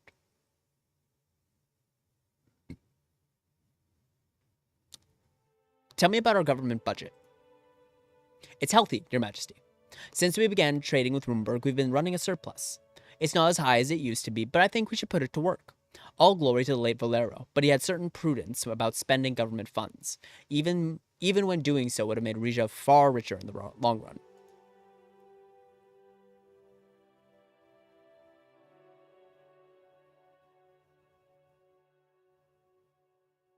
Nonetheless, it's great to know we are not going broke.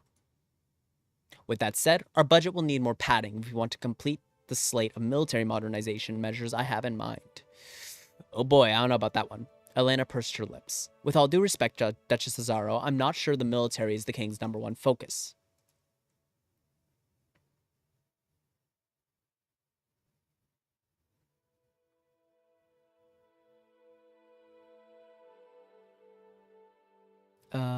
Why wouldn't it be? No. It most certainly is not. The weapons should be spent on the region people, not weapons. No, it isn't. If we invest our surplus in region industries, we'll get that back. We'll get back what we spend triplefold. Very good thinking, Your Majesty. Ultimately, shouldn't that money be spent on the region people? Yeah, I'm okay with that.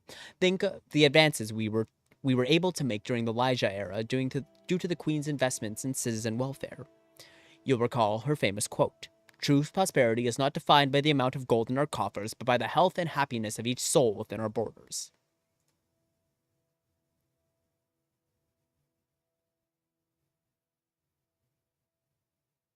Truer words have never been spoken. I actually love that quote. I think that's great. I think it's phenomenal. Vina beamed. Hugo nodded in agreement. I will point out that Rija's wealth and my mother's judicious handling of it was one of the factors that allowed us to survive the century of revolutions. However, those were different times. As a modern nation in an era of increasing superpower influence, we were expected to have a certain standard of military.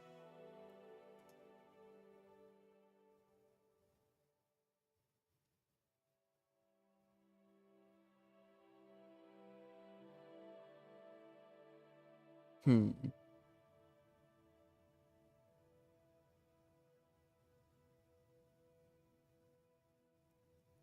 If we cultivate our alliances well, we won't need that. Allies can turn on us, Your Majesty. A loyal, well-funded military, it's worth its weight in gold. Your enthusiasm is heartening, Duchess Cesaro. I'm sure you'll have much more advice to share during your own briefing.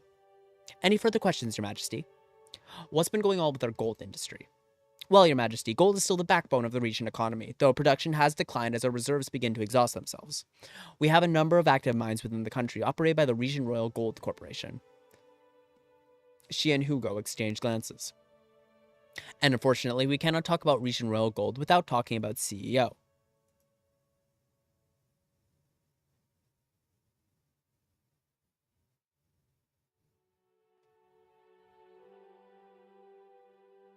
Why unfortunately, Your Grace? Your uncle never could countenance the presence of Russello Montoro, but we can't mine gold in this country without him. Mr. Montoro, Rusty, currently owns 70%? Jesus! Dude's a monopoly. What? This guy's a one-man monopoly of gold. Eesh. Currently owns 70% of Region Royal Gold.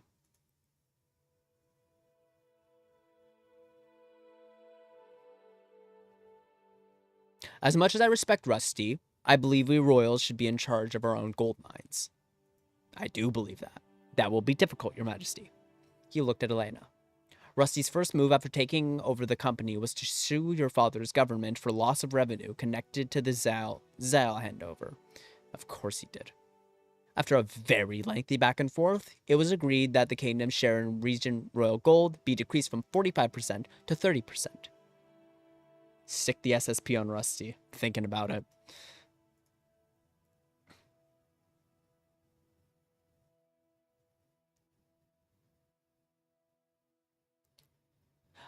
Number 3 is an interesting response. I don't see any problem with that. We shouldn't have so much of our money tied up in an outdated resource. I don't think gold's outdated.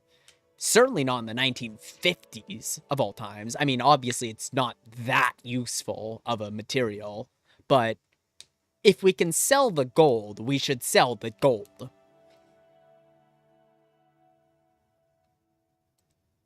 Risha should not own. I'm gonna take the aggressive option because I'm not happy with that at all. Risha should not own 30% of ORRG or even 45%. The entire company should be nationalized. It's not that simple.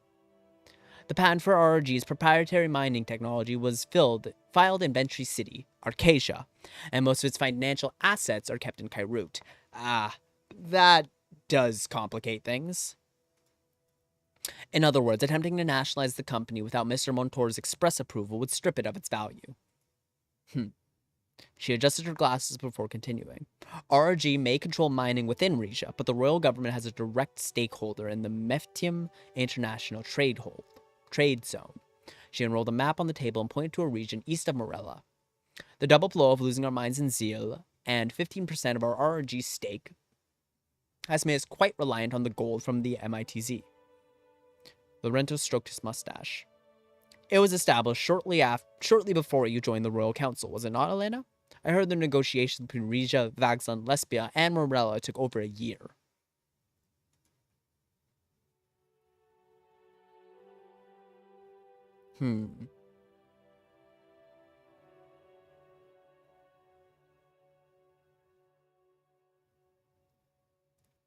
Interesting. Double blow of losing our mines in Zeal and 15% of our RRG stakes makes us quite reliant on gold. When we get Zeal back, will we get its gold back as well? Get Zeal. Yeah, I hope to. Soon. I certainly hope so. Velen has been mining extensively in the region after taking it over in 1927. They're draining it. I see. But, as per the terms of our agreement, Zeal and all of the resources therein will be returned to region ownership in 1952. And at the time of our last survey, there was much more than 30 years worth of gold in the ground there. Okay, that's good. Can't we increase our mining efforts within Rizia to make up for the loss? We can try. There are a number of promising sites that have yet to be explored. We would just need to give Region Royal Gold permission to begin excavations, which might involve the expropriation or destruction of noble property, depending on where the mines are located. I saw Hugo wince at that remark. How much say does the government have over operations in the MITZ? A fair amount. Any changes to regulations or profit shares have to be agreed on by all 4 nations involved. RRG gets a percentage of the MITZ profits for the use of its technology, but we can make decisions without Mr. Monroe's input. That's it for our discussion on gold. Shall we move on? Let's talk about our energy holdings. Elena rubbed her hands together. Very gladly, Your Majesty. I know this is your area of expertise, but there have been a few new developments. She pointed at the map in front of her, this time directing our attention to the southern coast of Lencaris. Though our state energy company is called Regent Oil and Gas, production of the former has slowed over the years and is threatening to come to a complete halt. The latter, however, shows immense potential. Production of the former is slowed. Latter, however, shows immense potential. So the gas. All right. Our most productive gas field is Escaris, off the coast of Topes. Assuming enough money is invested into its expansion, we can expect to fuel our kingdom for years to come. Or, we can spend our budget elsewhere as we wait for access to new fields south of Kalekabis. Okay. Careful, Miss Verna. One shouldn't count one's pheasants before they've been bagged.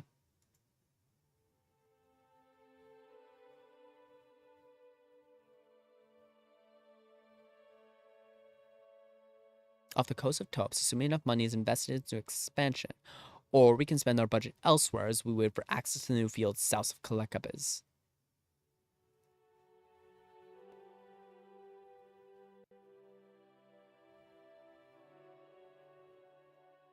The south of Kalekabis. Wouldn't that put the field close to Pales? Oops. Lorento gave me a significant look. Exactly, Your Majesty. Miss Werner, tell him. Well, we're still in the extremely early stages, but we may have at least part of a claim to a substantial reserve of natural gas between the port of Pales and the region island of Kalekabis.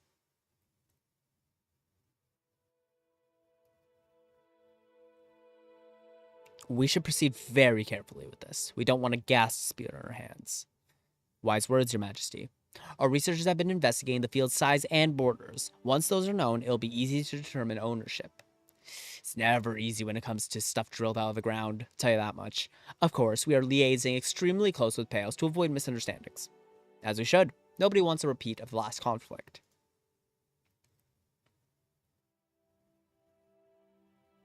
Indeed not. I will not practice the same mindless militarism as my father and Thaddeus Cesaro. Lucida's eyes narrowed. Maybe it wasn't the best option. The attack on Pales in the 20s was not mindless, Your Majesty. It was driven by demand from the people. But some people don't know what's best for them, especially in my family. Vina tentatively raised her hand. I don't know why we're even discussing a military response. We'll surely be able to reach a compromise using proper diplomacy.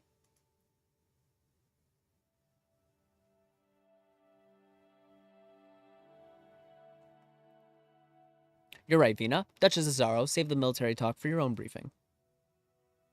You love pissing off the militaries and nobles, right? Yeah. No, I should have been more. Oh, Canada won. Oh, fantastic. Yeah.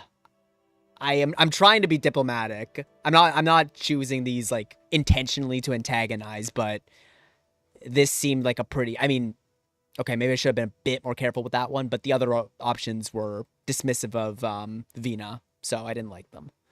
Lesbia is even a pain in the ass in here. Oh, lovely. Looking forward to them. You're right, Vina. Duchess Cesaro, save the military talk for your own briefing. Forgive me, Your Majesty. I thought you were asking for my input.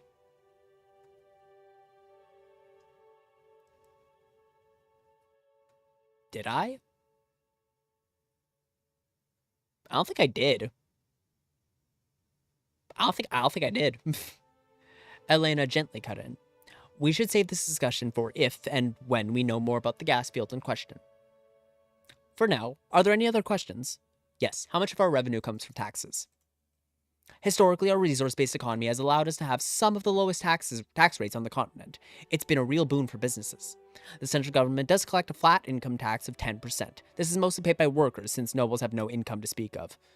Fucking course. Oh, wait, I forgot, actually. Roomberg can nuke Rizia? Jesus. Okay, I do want to throw this out there. Increase taxes. Yeah, of course you'd say that, Zargos. Of course you'd say that. I know what you do. Yeah, okay. The central government does collect a flag income. Da, da, da.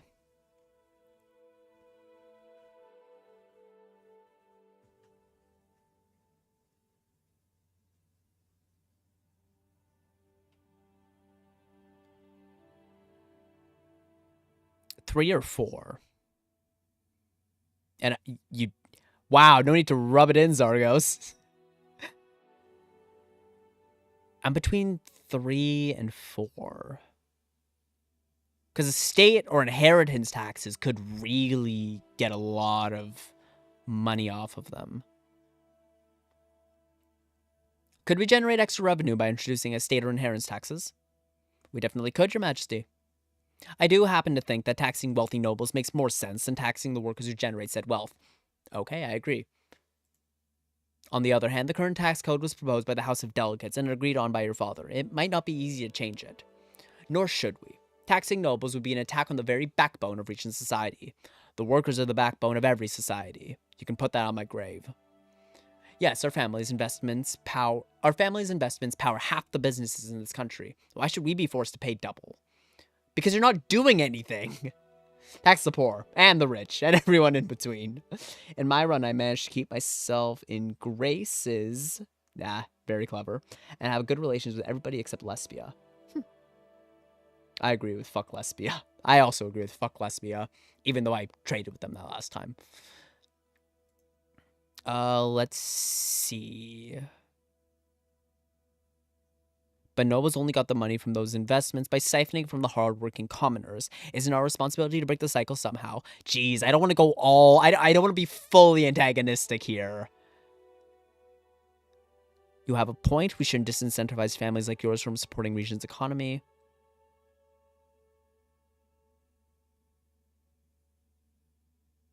I'm still not convinced, but I'll drop the subject for now.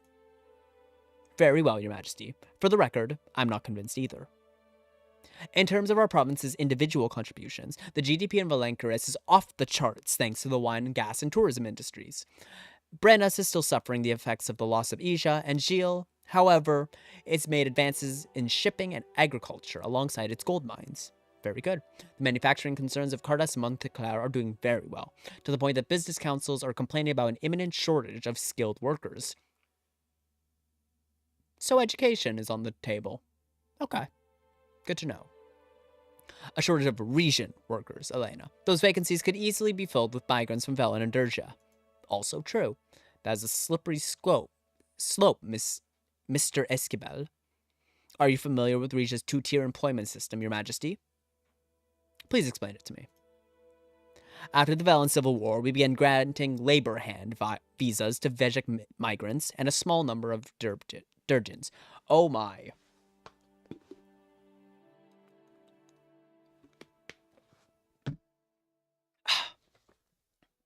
Labor hands may accept employment from region industries, but they don't have the rights to Social Security or other benefits, and there's a cap on how much they are allowed to earn. Well, that's not okay.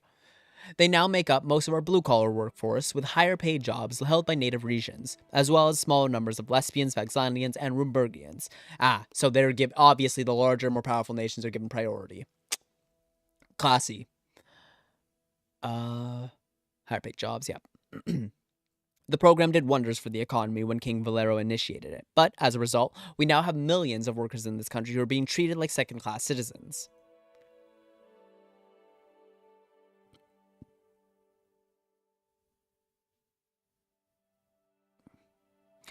Yeah, I don't like this option, I don't like this option, I don't like this option. They should have the same working rights as their region counterparts, especially if they're paying taxes. Riga offered Vejiks asylum when other countries did not. There must be some limit to our generosity. Generosity? What the fuck are you on about? If they're working, they should be paid. Simple.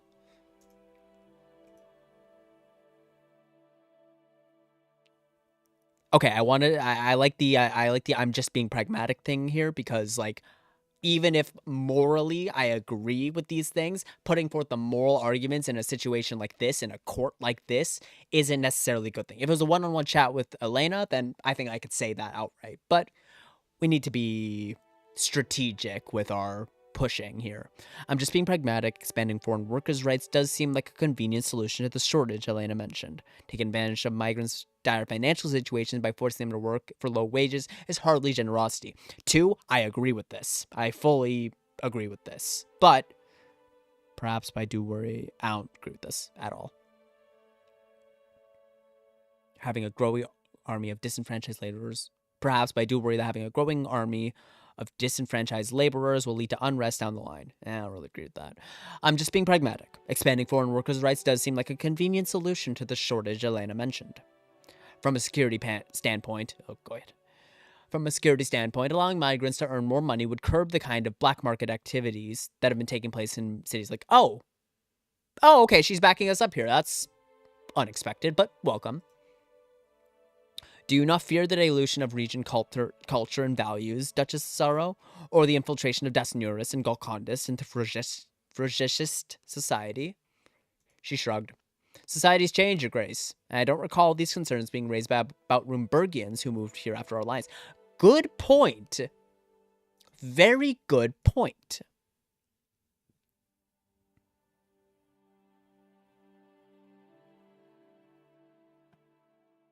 Well put, Duchess. I can already tell you're going to be a brilliant addition to this council. Thank you, Your Majesty. I saw a smile play across her lips. Hugo stayed silent. Elena looked uneasy at the three of us. She tapped a pencil on the table. We seem to have veered off track. Can we get back to your questions about the economy? That's all the information I need for now. Thank you. Perfect, Your Majesty. Elena glanced down at her notes, her expression contemplative. I'd like to discuss several economic considerations we should anticipate potential expenses arising from our impending fiscal policies. Please elaborate. The first point to consider is industrial growth. I am all for expanding production and construction, but we should make sure we have the energy to keep our facilities humming. Does she mean literal energy, or...? Secondly, there's the matter of living standards. Improving the quality of life for our citizens naturally leads to higher administrative expenditures. Thirdly, if you do decide to listen to Duchess Cesaro and expand our defense capabilities, keep in mind that the cost of upkeep of our armed forces will rise accordingly. Exponential cost. Of course. Lastly, energy management poses its own challenges. As we approach the limits of our grid's capacity, we may incur additional storage costs. Okay. I want to take this step by step again.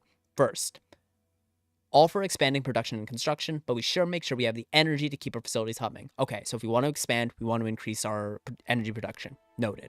Second, matter of living standards. Improving the quality of life for our citizens naturally leads to higher administrative expenditures. Okay, we want to improve life for our citizens. I think that's good for everybody, but we do have to take that into account. Not spend too much money. Sure. If you do decide to listen to Duchess Cesaro to increase our defense capabilities, upkeep for armed forces will rise accordingly. Okay, that's fine. Not really worried about the military. I want to improve our position as a economic powerhouse. Lastly, energy management poses its own challenges. As we approach the limits of our grid's capacity, we may incur additional storage costs. So, ideally, if we increase the amount of energy producing and we increase the living and construction standards, we won't need to worry about storage because we're making more and we're also using more. That could potentially be a good thing.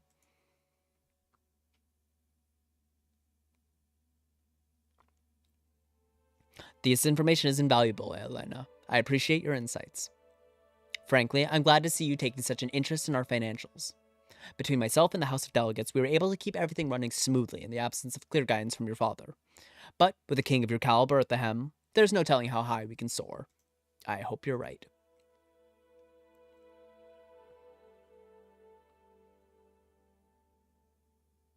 Your hard work during my father's decline is to be commended. Thank you. It was indeed quite the stressful time for everyone. I think that's enough for today, but we'll have to come to a decision regarding the development of our resources.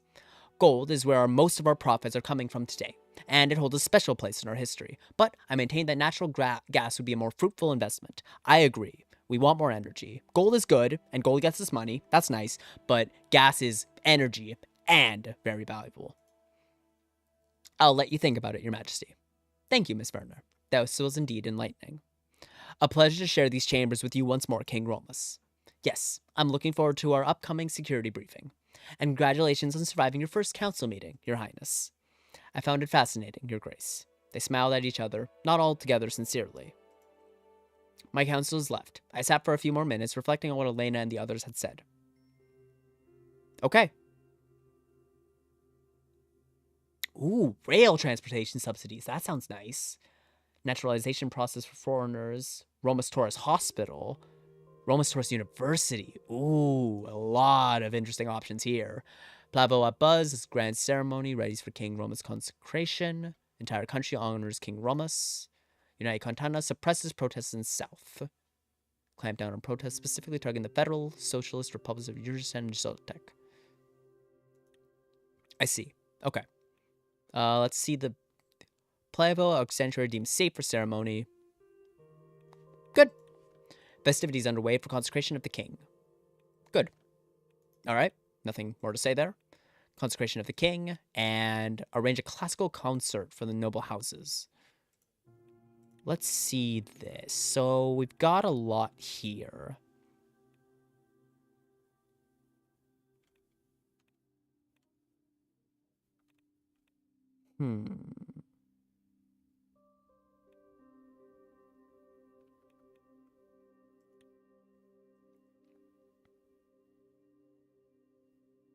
Modernizing its transport backbone, public transport infrastructure. That's good. Public rail subsidies. Also really nice. Yo, did you pick third way? I did. Yes. Public sea transportation. I don't think sea is necessarily the best option. Naturalization for foreigners. That could be good. Whoa, -4 authority? That's a lot. Okay, I don't think I can go for that in this position. Ooh. Ooh.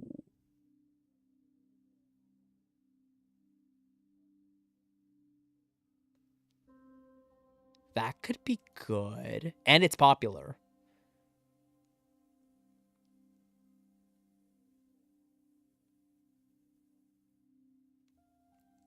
One authority to budget.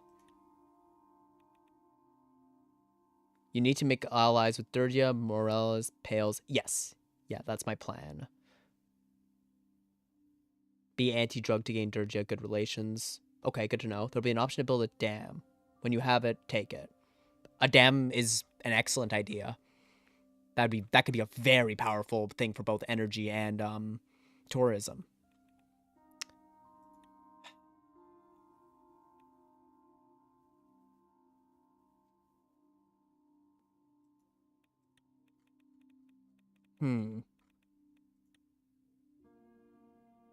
That said, though, as much as Dirtia might like an anti-drug campaign, it's not.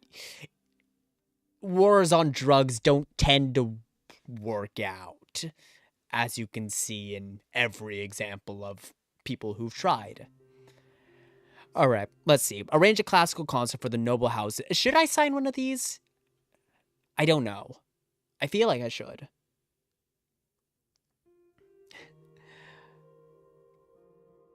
By this royal decree, solemnly affirms the transition. Yeah, should I go with this?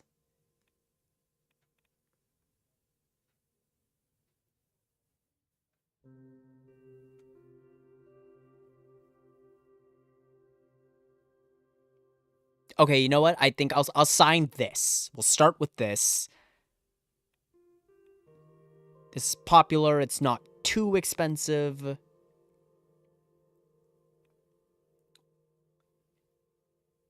I think Hugo mentioned it would be like a, traditional statement. This is not bad to just kind of appease everyone.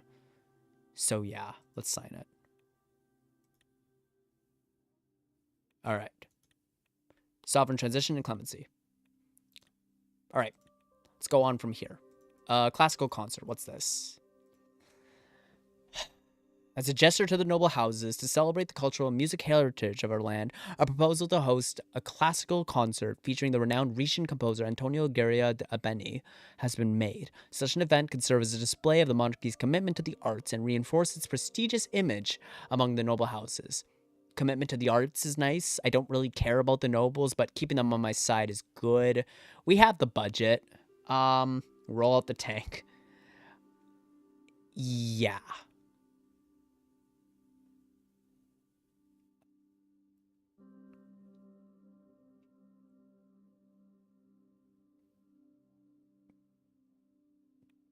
Yeah, we'll organize the concert. Albania arrives in capital as nobles gather. Thousands of commoners had gathered near the airport to catch a glimpse of the celebrity, but failed as he was quickly ushered into a limousine and driven towards the concert hall. That's unfortunate. Okay. Consecration of the King.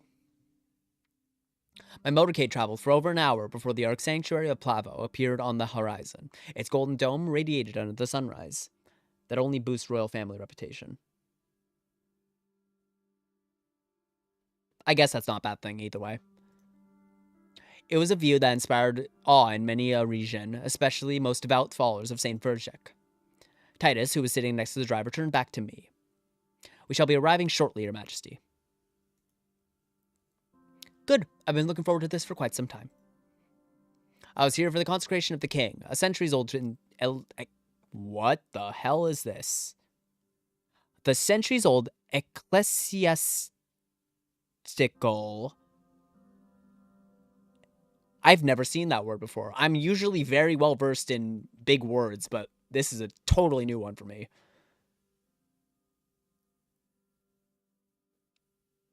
Ecclesiastical ceremony. If anyone wants to throw up a definition of what that means, please feel free to. I'd like to know. A ceremony symbolizing a monarch's appointment as God's highest representative on earth. Better known as the divine right of kings. Unlike my coronation, this was a private event, shrouded in secrecy. Only a select few, such as Grand Wiseman and religious counselor Sal Ignatius, were privy to what the ceremony entailed. It's a religious word. Interesting. What's it mean? They probably just punch the keyboard and get that result. Hey, okay, that's how I come up with names. I don't think that's how Torpor does. Not even my father, despite my asking, would disclose what occurred. He'd simply say what took place was between me and God. Given his ambivalence towards me, his reply should have come as no surprise. But, aside from the pomp and circumstance of the consecration of the king, this meeting was my chance to catch up on Rija's current state of religious affairs. Before long, my car pulled up towards the in front of the towering colonnades situated on either side of the entrance. A priest or member of the clergy, synonym, clergyman, clergywoman, priest, churchman, etc. Theologian, bishop, pastor. Okay, interesting. Centuries old, ecclesiastical. Oh god. I ain't reading that all. Okay. Security guards held back a crowd of onlookers gathered along either side of the stairway leading to the Ark Sanctuary, where the Grand Wiseman stood.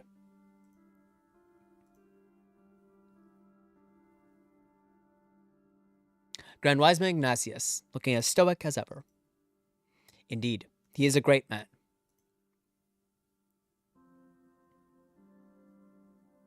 I'm pleased to know that our opinions align. Titus quickly exited the vehicle and opened my side door. As I stepped out and onto the pavement, I was immediately greeted by the roar of a crowd that had come to witness my arrival. While most shouted my praises, there was a small group of demonstrators protesting against the ceremony. One was waving aside the Regolcondism is not blasphemy. Okay. These people look like they could give you trouble. Shall I have them removed?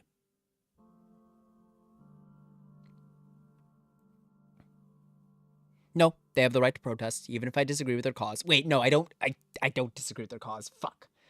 Okay, whatever. Even if I don't disagree with their cause. Understood. I should have said the last one. Whatever. He cast an intimidating glare at the protesters as we passed them. I turned back towards the crowd. They were still applauding me. Conduct their applause? What does that mean? Like a conductor with the wave. I gave them a royal wave. The shouts of admiration resonated even louder from my subjects. A welcoming smile spread across the Grand Wiseman's face as he came down the stairs. Welcome, Your Majesty. We are greatly honored to have you here for this momentous occasion. I look forward to serving you, just as I served your father.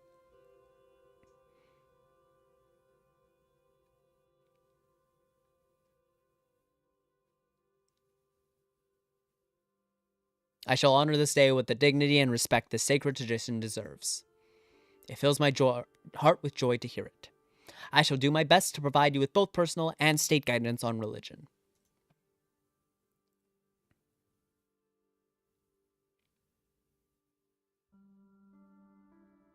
And I am privileged to receive your guidance. I'm merely a humble servant, Your Grace. I do as God commands. After today, it shall be you who speaks for the divine. The 6 stars of St. Virgek still shine upon our nation. Come, let's step inside. We have much to discuss.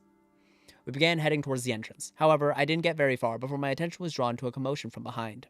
As I turned to look, a throng of people surged against my security guards. Amidst the commotion, one managed to slip from the grass and dash towards me with a frightening speed. Stand your ground.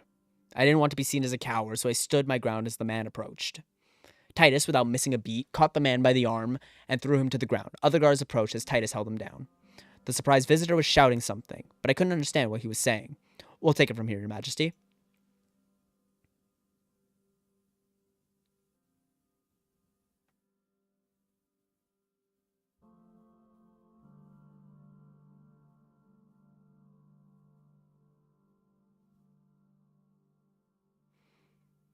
It seems I misjudged you after all? What? I never misjudged him. Well done, Captain. Take him away. With pleasure. With a nod from Captain, I was actually hoping to hear what he said, like just like stand him up and, tell me what he was going to say. But with a nod from Captain Gordian and 2 of his guardsmen lifted the man to his feet and escorted him away. Sal and I continued towards the Ark Sanctuary's entrance. I humbly apologize for the interruption, Your Majesty.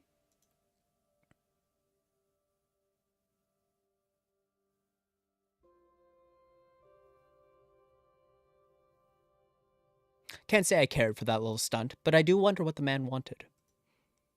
Judging by his wardrobe, he appeared to be a Durgian Golkondist. Ah, good to know.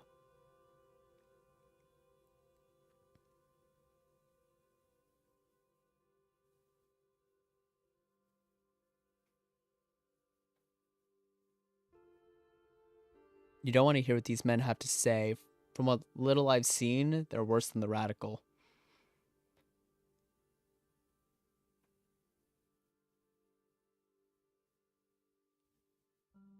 What would a Durgian Golkondist be doing here?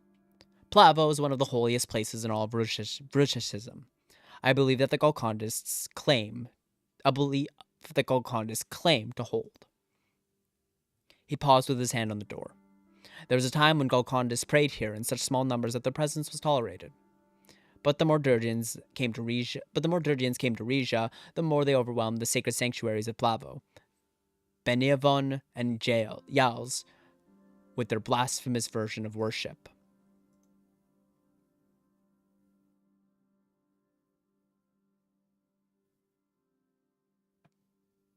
Giving them a voice is like giving autonomy to the Bloods. Hang on, I did that. Twice.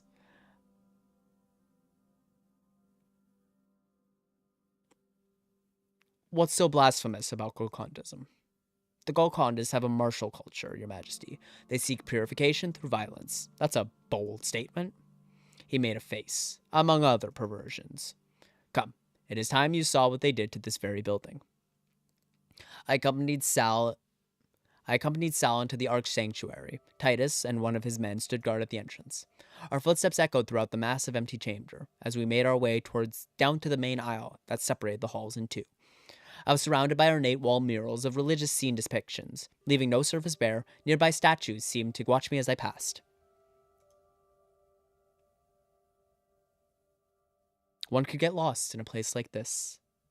And how did that go, Gray? Fantastic, because instead of the USP or the PFJP or the NFP winning, the Popular Front won when I escaped the country.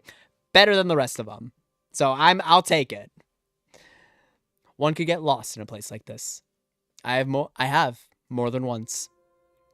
It's only fitting that such a monument be built atop the final resting place of Rija's most revered disciple. Countless the devout, single-handedly credited for spreading the teachings of Saint Rizek throughout part of the world. Then we do it again.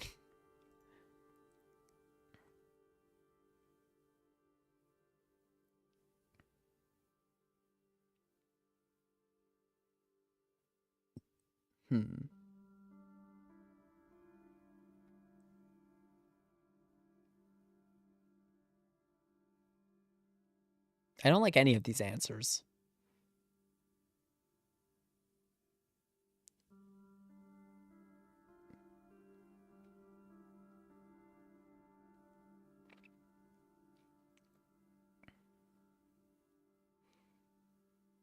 Sure, 3.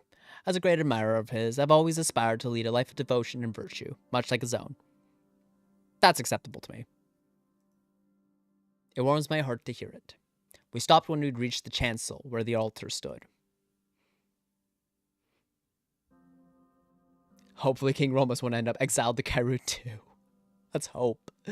Sal gestured over our heads to the second floor gallery overlooking the hall. Part of it had collapsed, and the rest had been roped off.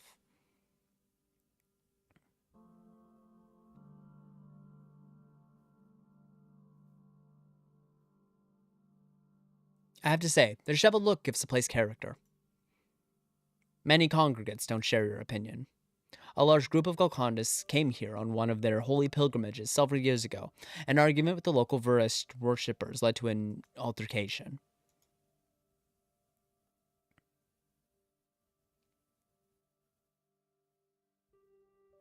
That's the only reason for our blasphemy law? It was the feather that tipped the scale, so to speak. Sal began to pace around the altar. Rija's religious climate is at a crossroads, Your Majesty. From providing the impoverished to expanding educational opportunities, our faith-based institutions are a central part of everyday life, the fabric that binds our society together, all under the umbrella of our state religion, Rucheshism.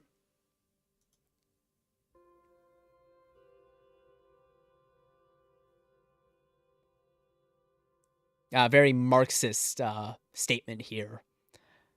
Should religion really be playing such a large role in modern society? Our modern world is fractured, Your Majesty. Morality is faltering. We need God more than ever.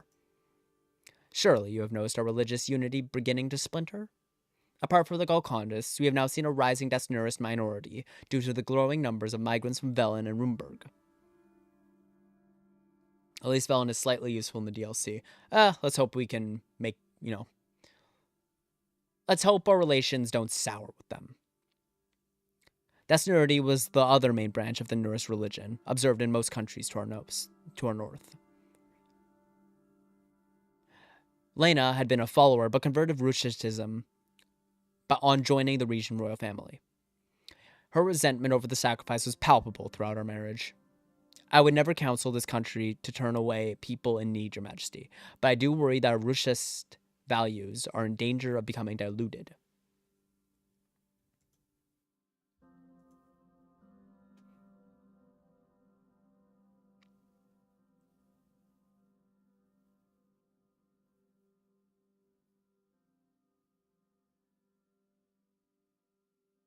Okay, this is interesting. I would never counsel this country to turn away people in need, Your Majesty, but I do worry that our Ruchist values are in danger of becoming diluted.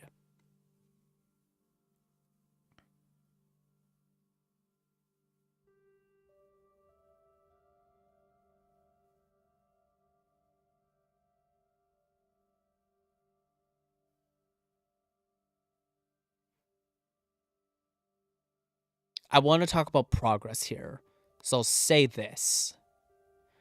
The Dasnurists are particularly concerning as they place exclusive reliance on the scripture of Saint Das regarding the centuries of progress since the day of dissension.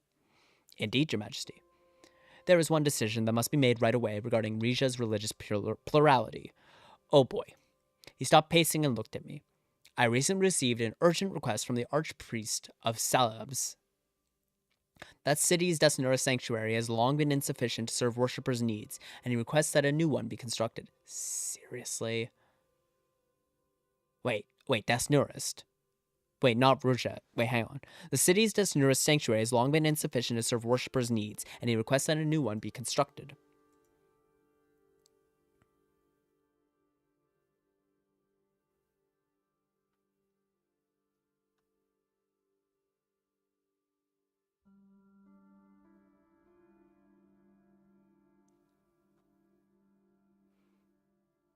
Can't they worship in the same sanctuaries as Rizishists? I'm afraid that would cause quite a bit of tension between the two religious groups. Sounds like y'all need to get your shit in line. Opting for a different building to accommodate Desnurists would be a safer choice. I would advise you to support the construction of a new Desnurist house of worship, as long as it doesn't take resources away from restoration of this very arc sanctuary. He pointed once more to the balcony. I petitioned your father to allocate state funds to return Plavo to its former grandeur. However, he was too preoccupied with other matters to sign the order.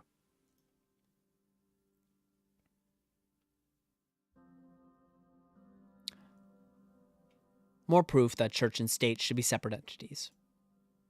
But you now have an opportunity to provide the funds where he did not.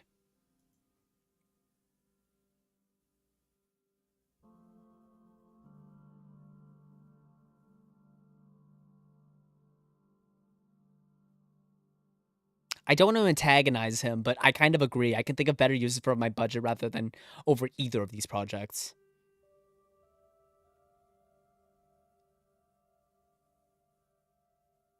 We're not that wealthy. Well, I mean, we are right now, but not forever. I can think of better uses for my budget than either of these projects. I beg you to reconsider. Rija's religious well-being is a reflection of the very soul of our people. Investing in both projects simultaneously could strain the resources of our sacred institution, risking the spiritual welfare we uphold. With divine guidance, I would suggest we make the Plavo project our highest priority. I believe this initiative aligns more harmoniously with the spiritual needs of our people under your wise reign. If a streamer only has one viewer, it would make it into a FaceTime. Wait, that's actually... Wait, yeah, I think you're right. A very complicated FaceTime. Yeah, you're not even wrong. Good night, I have to go to sleep. It is... Oh, goodness. 6 a.m. or 5 a.m. 5 a.m. Sorry, I'm blind. Have a great night, Mr. Pohl. Thank you for being here. I always appreciate it. And sleep well. Sal had put me in a delicate position. While there was an upside to supporting such projects, particularly in terms of public perception, I also saw the potential downsides. If I chose to fund the Arc Sanctuary of Plavo over Celebes, I risked alienating Desnurists, but if I chose the latter, it could provoke an unfavorable reaction from Veresists. I risked alienating the Desnurists. If I chose the latter, it could provoke an unfavorable reaction from Veresists. Agreeing to fund both seemed straightforward, but did Rizia have the resources left to handle such an endeavor? Sal closed his eyes, tilted his head up slightly, and awaited my response. I have come back. Welcome back, Zargos. Oh my god, that's a lot of goddamn money.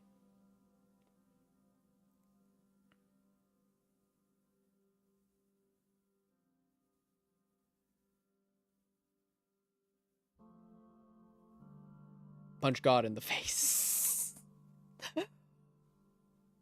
Oh, okay, if this was like 1 or 2 budget, I'd consider a lot more heavily, but I don't want to spend money on this. The first one is the most harmony. Yeah, that makes sense. But it's 4 budget. It's a lot of money. I wish I could see these so I could actually... No.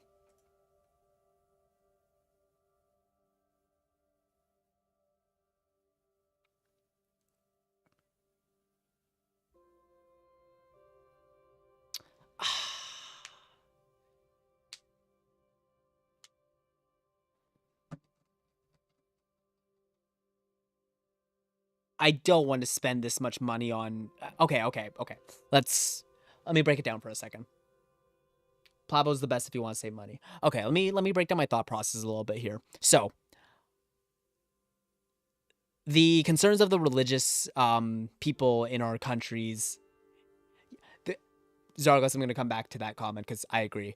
The problem we have here is, as much as we want to improve the religious harmony of our country by both, by one, welcoming all different types of religions into the country, and trying to both accommodate our state religion and encourage reception from other people of other religions. Simply put, I don't feel I want to get the people's support, and that's a very, very strong thing, but I also care way more about improving the country's infrastructure, improving our resource management, improving schooling, education, healthcare, etc. While it is unfortunate that in this case we might have to neglect the religious wants of the people, I think that money is way, way better spent improving the actual state of living in our country. Again, building housing, improving energy efficiency, rebuilding cities, etc. If we had more money or these were cheaper, I would consider it a lot more. But I don't. +5 money per turn. That is true. That is true. The budget does seem to work differently than it did in Swordland.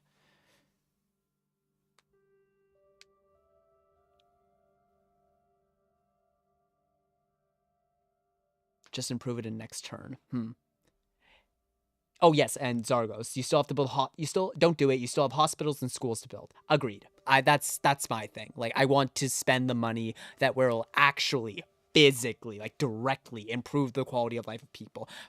Rebuilding the sanctuary and making a new building for, Desnerus worshippers, that's good, but we have a lot of better things to spend the money on. Way better things to spend the money on. So, as unfortunate as this is, I think I say no. No. I don't believe it's in the Crown's interest to fund either project. The Grand Wiseman let out a sigh. He was obviously disappointed by my decision. So be it. Which brings me to the main reason for your visitation, the consecration of the king's ceremony. Sal spread his arms wide open. With great honor, I shall lead you as you step across the threshold and unite with the divine. If you'll follow me, we can begin. He motioned towards the stone archway leading out of the chamber. I followed the Grand Wiseman down a long corridor. We eventually reached an imposing iron door. Behind it was a descending spiral staircase, illuminated by torches mounted on the walls.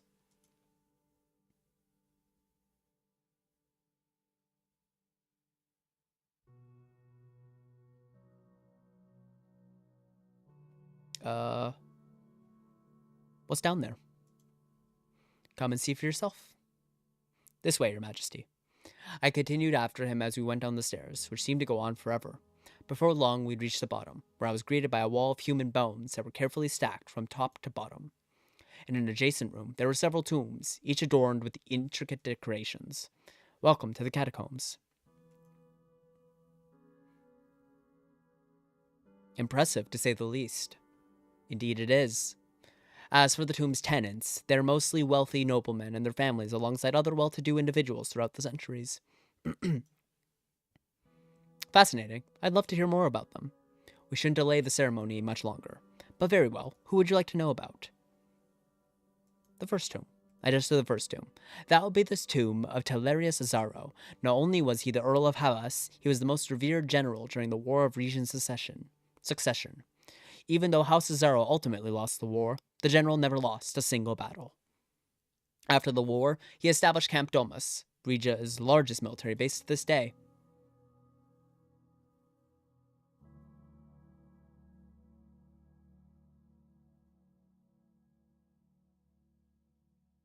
Even though he fought against House Taurus, I still hold him in the highest respect. I just did the second tomb. That would be Aurelia Taxidaro. If you remember your history, he was the famed industrialist of the 19th century whose revolutionary mining equipment led to the Second Regent Gold Rush.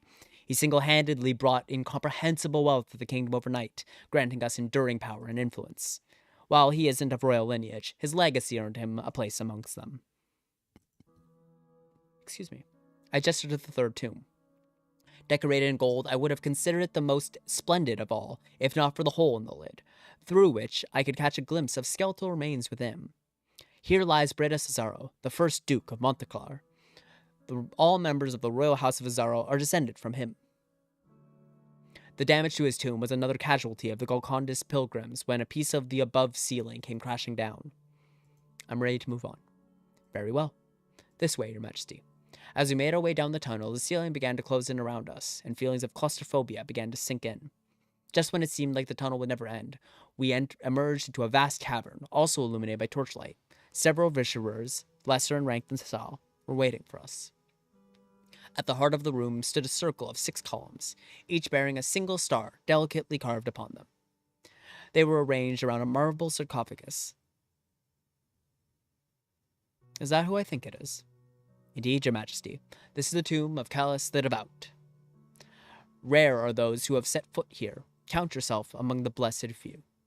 Callus the Devout's effigy became more apparent as I approached. Sal placed his torch into a nearby sconce as one of the other visemen, carrying a silver tray, approached us. On it was a golden chalice, a clay jug filled with oil, a sponge, and what appeared to be a bottle of wine. Let us begin. Please remove your clothes and stand on the royal seal. I am ready.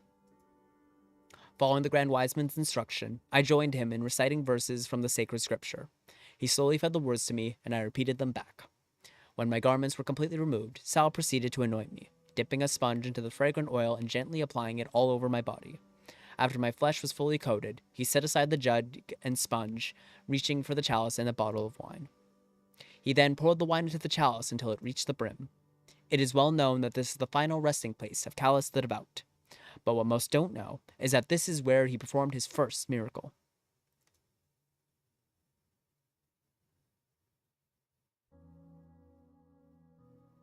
I've never heard of disciples performing miracles before. Yes, the miracle of foresight. For upon filling his stomach with the sacred wine, the very wine before you now, he was given the ability to prophesy the future. He poured the wine into the chalice and held it high. What can I expect to see? You will see nothing. Only the most pious and reverent men may drink from the sacred chalice. That will not be you. Not today, and possibly not ever. Yikes. I see. You see, once this wine is consumed, Callus the Devout's gift of foresight shall, for a time, be bestowed upon the person who ingests it. I have spent the past weeks cloistered here, fasting and praying in order to transform myself into a vessel for the visions. He held up the chalice once more, and drank until the wine was gone. Setting it back down on the tray, he then stepped towards me and held out his hands. Take his hands. I placed my hands in his. Listen closely to my words, for the gift of sight comes in flashes. He closed his eyes and began taking in long, deep breaths. Leave your eyes open, waiting to see what would happen next. We stood there in silence for what felt like an eternity. I wasn't sure what to expect. But then suddenly his body began to tremble, and his hands took a firm grip in mine. I couldn't let go, even if I wanted. I see a crown. It's ascending into the sky, rising high above the surrounding countryside. Whose crown? Please don't interrupt, Your Majesty. I didn't have an option not to. I wouldn't have. And on the crown is a fracture on the golden band. The higher it journeys upward, the larger the crack gets. Whether or not it can be mended is uncertain. I don't understand. The visions are possible outcomes of what could come to pass. They aren't set in stone. Go on. His grip tightened. I now see soldiers. Many soldiers. War and death. So much death. And the victor? I cannot tell. War with whom? A most vicious foe. More than that, I cannot say. Whose soldiers? Are they ours? One of the armies, yes. The uniforms carry the royal seal. I continued to listen closely to his words. I now see 2 individuals. They are embracing each other's arms. Lovers. They are surrounded by people, both for and against their union. Lovers? Go on. It's a forbidden love, or one of disapproval. Am I one of them? One of them is of your blood. Union as in marriage. Or arrangement. This is fascinating. Tell me more. Before me now is a heart. It's being stabbed by a sword. The death of a lover, perhaps. Perhaps. Now I behold an endless sea of people stretching as far as the eye can see. They are marching towards the royal palace. In joy or anger, I cannot say for sure. Above them are birds, tens of thousands of them, so thick they blacken the sky. They're migrating from distant lands and making their nest in ours.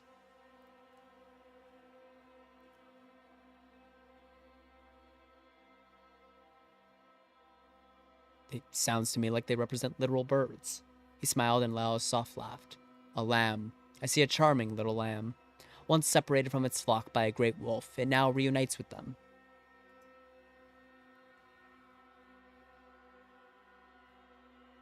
Bringing the faithful back into the fold, perhaps. And on a nearby mountain overlooking the city sits a beast with 3 heads. Each head is fighting with the other. They must be brought under control, either through taming or severing one or more heads, or all 3 will surely die.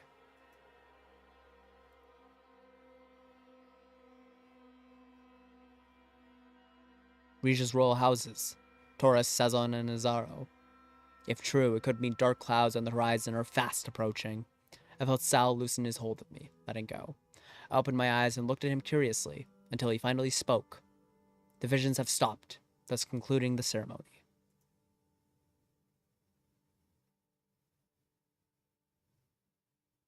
I think I understand. Good. For now, it's up to you to decipher their meaning. That's the gift and the curse that comes with the divine right of the king. After a long moment during which he seemed to still be recovering, he spoke again. Surely you now feel it, your majesty. The will of the divine coursing through your veins. It is your responsibility to carry out what he has ordained, and it is mine to aid you in your holy duty.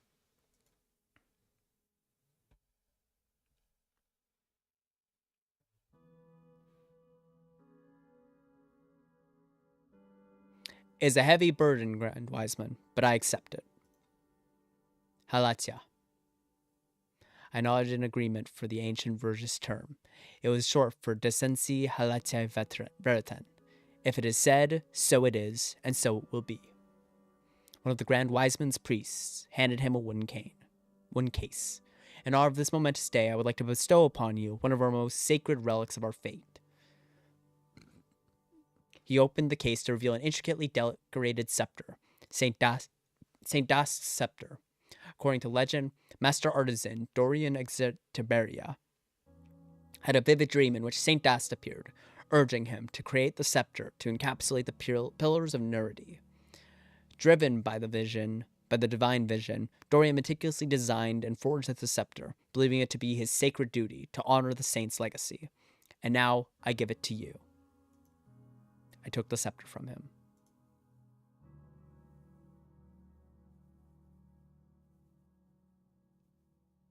I am deeply humbled and profoundly grateful for this extraordinary honor. I put on my clothes and made my way back through the catacombs until I had reached the surface. The events of today forever burned in my memory. A part of me questioned whether or not what I had experienced was real. If it was, did I accept the responsibility that came with the consecration? Did I really speak for the divine?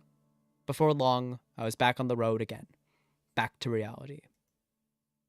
As the Ark Sanctuary of Plavo faded from view, and my mind began to settle, I thought more about the visions and what they meant, and if they were real, what my next steps should be. Whoa, that's a lot of decrees. Holy shit.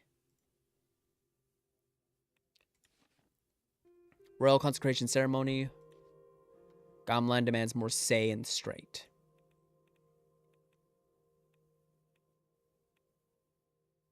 Enact inheritance tasks. Landowner's tax. Remove income tax. Geological survey initiative. Welfare privatization. Ooh, no. One-time government stimulus checks for people.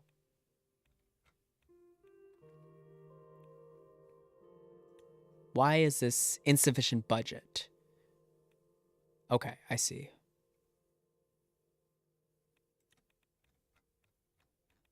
Whoa.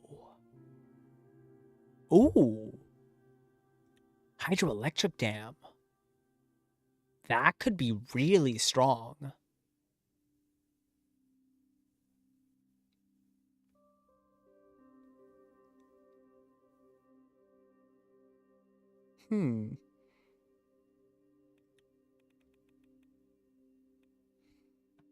By dam, tax the poor. Huh.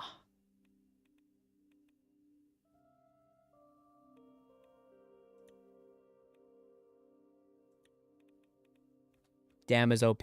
Yeah, this is honestly perfect. It gets us more energy, creates a lot of jobs, gets us what is it? It diversifies our economy and pulls us away from just focusing on gas. I like it. It's expensive, but I really like it.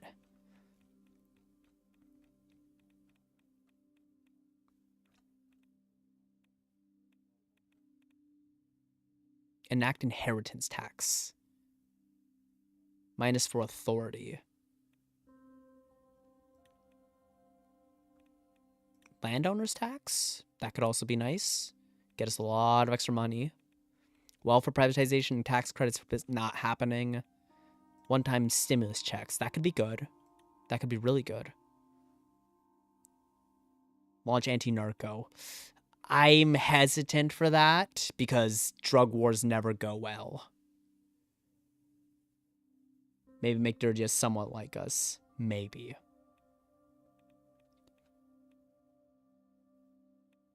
Heavy industry park. That could be very good.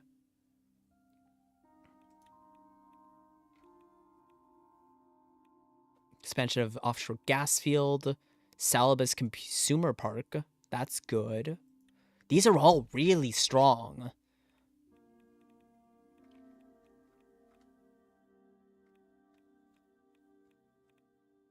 Okay, you know what? I think I want to get the dam.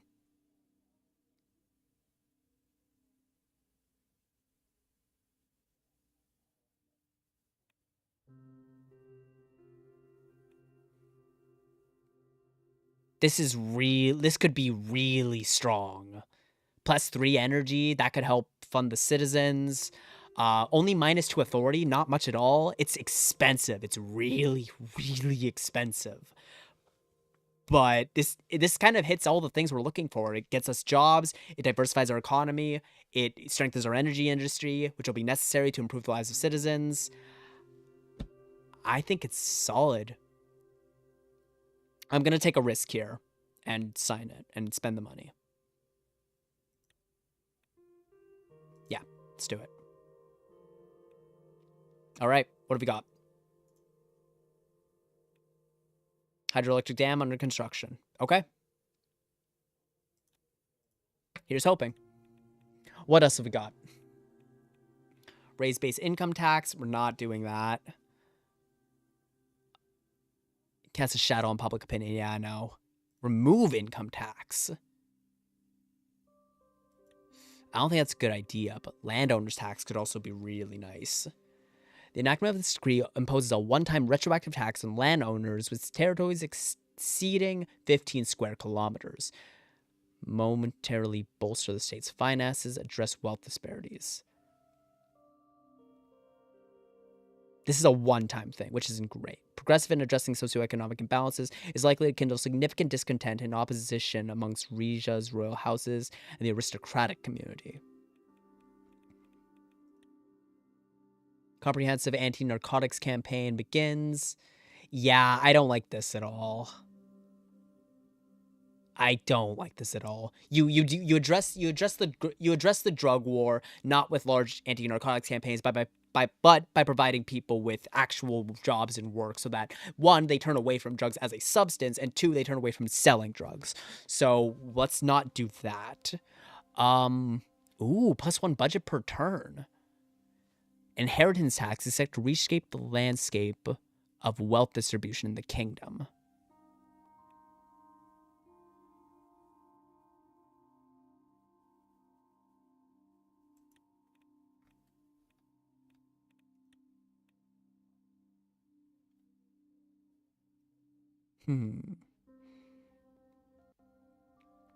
explores its territories for latent mineral resources, delving into the hidden depths of Rija's landscapes. Considerable financial authoritative investment is directed towards unearthing potential treasures. Prospect of discovering new mines. Bold stride towards uncharted economic opportunities, pivoting on the anticipated bounties concealed beneath.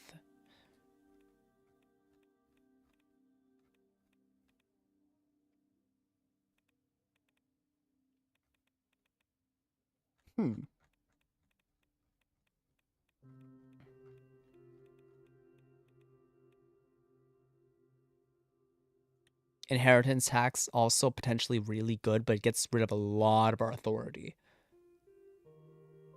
-2 from power protection. Okay.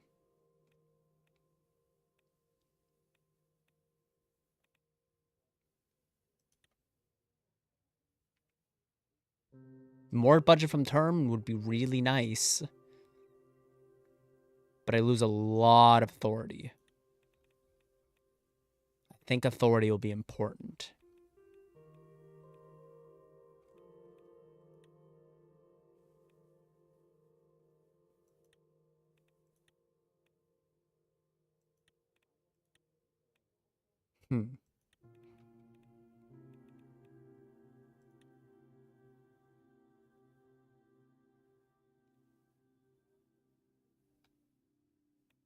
Okay, we'll leave it for now. Burnus to harness the power of water. Hydroelectric dam starts construction. Hopefully, this actually means we'll need to do less drilling. Or, alternatively, we do more drilling and sell the oil or gas. That's possible. Oh, tenant protection laws. That's nice. Health and education funding, also really nice. Okay, well... Oh, energy storage. I'm getting so distracted. Okay. Briefing on the current security situation.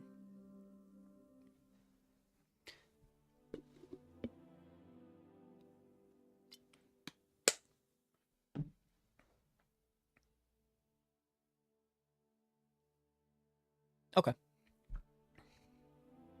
All right. On the way back from the Plavog Sanctuary, I met my council in the city of Fulcidator for a briefing on our security and military situation. This so-called Forge of Rizia was famous for its numerous foundries and factories in which iron from nearby hills was transformed into rifles and handguns. Largest of them all was the Royal Fulch Foundry. Excuse me, goodness. Responsible for supplying the Retian police and military, the red brick complex towered at the end of the King's Avenue, Fulcidator's main road. My council and I were given a tour of the facilities before settling around the table in the Foundry's Great Hall. Murals on the walls around us depicted the city's history as an industrial center. The Duchess of the province and my war and security counselor, Lucita, sat at the head of the table. She nodded at the rest of us. Your Majesty, Your Highness, my esteemed fellow counselors. I planned this meeting here so that the king would have a shorter journey after his consecration ceremony. I'm sure the proceedings were very taxing, Your Majesty, whatever they were.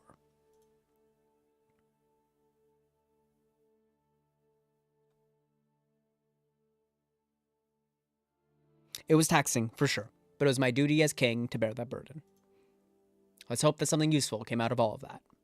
Sal was sitting across from me, still wearing his robes. He smiled enigmatically. Religion is not a tool to be used, Miss Cesaro. It is a guiding light that shines even on those who do not believe in it. Hugo nodded approvingly. I know better than to pry into the contents of the ceremony, Your Majesty, but I will say I hope it was an enlightening experience. You may proceed with your briefing, Duchess Cesaro. With great pleasure, Your Grace. She gestured at one of the murals on the wall. It depicted a beautiful but severe-looking woman riding a horse down the King's Avenue, her rifle at the ready. My ancestress, Anna Azaro, ordered the construction of this foundry in 1812, immediately after the end of the War of Regent Succession. House Azaro knows that peacetime is not a period of rest. It is a time to gather our strength and hone our weapons for when they are next needed. Because they most certainly will be needed.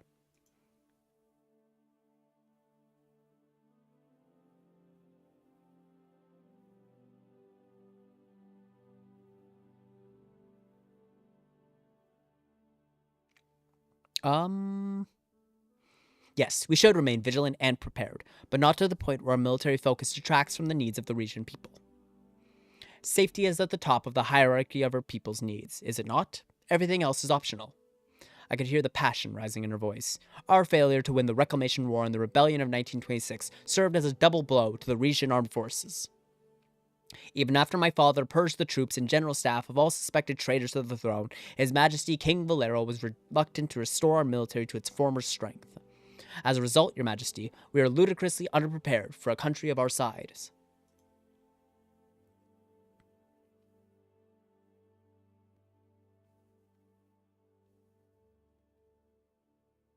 Understanding the details will help us plan more effectively. Tell me more.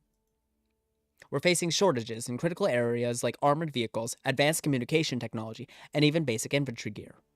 Now, a word about our military priorities. This briefing was sponsored by opting not to focus on any particular branch will allow us to allocate resources flexibly across various national priorities.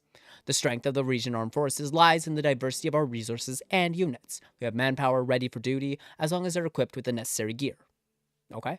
Training these units, however, isn't an instantaneous process. Each unit, from infantry to naval, requires preparation.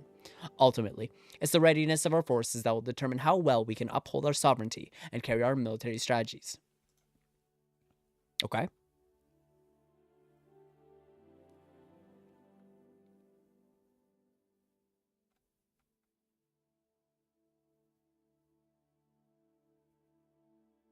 The sponsor by My Heart thinks it was Raid Shadow Legends.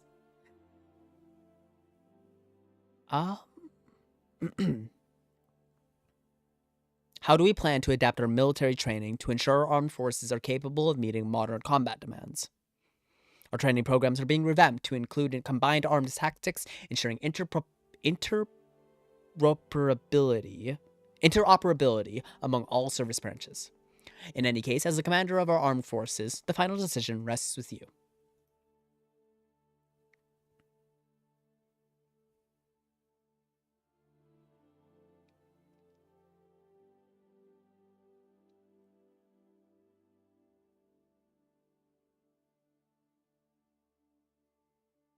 Are being revamped to include combined arms tactics, ensuring interoperability. Our kingdom has many needs. The military is but one of them. If our kingdom took anything away from the Pales and the rebellion, it's that we learned the deadly cost of unpreparedness.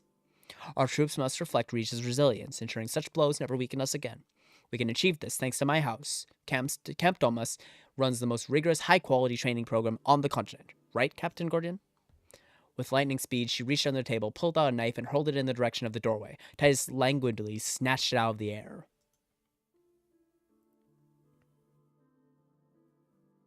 Yeah, very good. Your house should be commended for its deep devotion protecting this country. We are pleased to serve. She grinned briefly before regaining her poise. Of course, national security doesn't begin and end with the region military. We also have our police and intelligence divisions to think about. What about our intelligence capabilities? They're just as important as our military strength. I was getting to that, Your Majesty. The region intelligence service has operatives in Morella, Durdia, Central Velen, Lesbia, and Rumburg. His Majesty Valero, however, insisted on withdrawing our presence from Jail and Pales.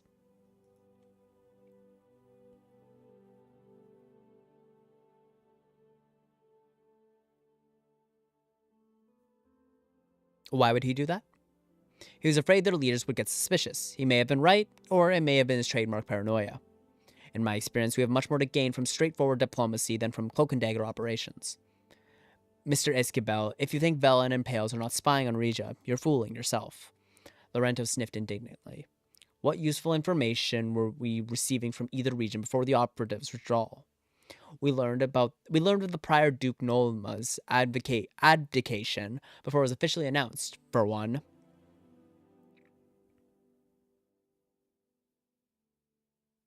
If the agents are gone, they're gone. What about domestic intelligence? Domestically, our main intelligence focus is on preventing another uprising. To that end, our information gathering has been concentrated in Brennas, where the last anti-monarchist movements originated.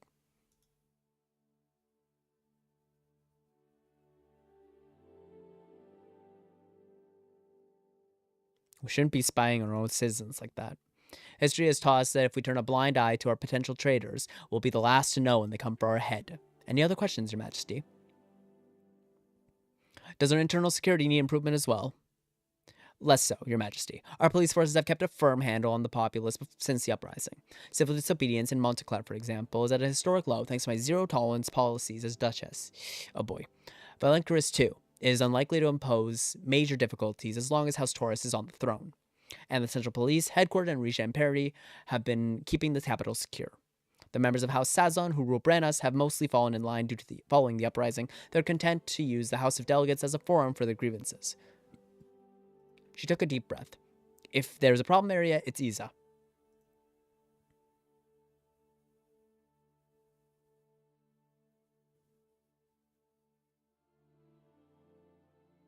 What, is my cousin failing his duties as Duke? Well, ruling the Brenna's capital after its transfer to House Taurus would not be an easy task for anyone. Complicating matters are the large numbers of Vezhek migrants who settled in the city following the Civil War. As I mentioned in our earlier meeting, some turned to the black market to supplement their meager guest worker income, giving rise to organized crime.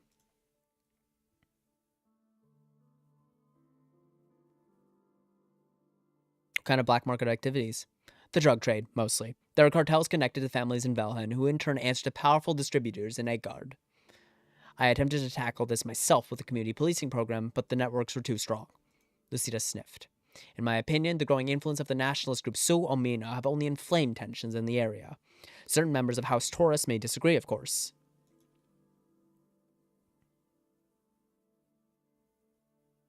I agree completely. The provocations of people like my cousin will only stoke the flames of violence.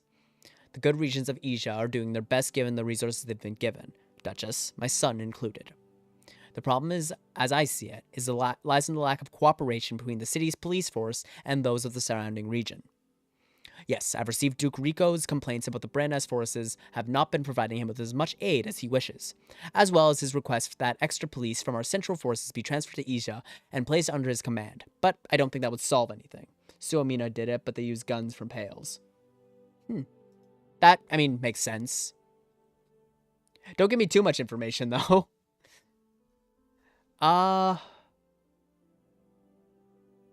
Wait.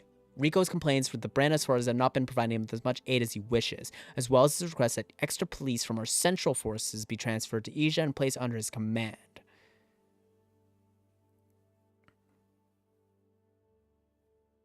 You're right. Extra forces won't solve the matter. We need to get to the root of it. Force is absolutely necessary in some circumstances, but it must be wielded with responsibility. Are you calling my son irresponsible, Duchess? I'm saying that in the wrong hands, the Central Police could legitimize Suomina's campaign of oppression rather than neutralize it. Hugo opened his mouth to respond. Lucida pretended not to notice. Well, Your Majesty, shall we continue with the briefing? I have a few more questions regarding the military. I'm here to answer them, Your Majesty. Where should I start?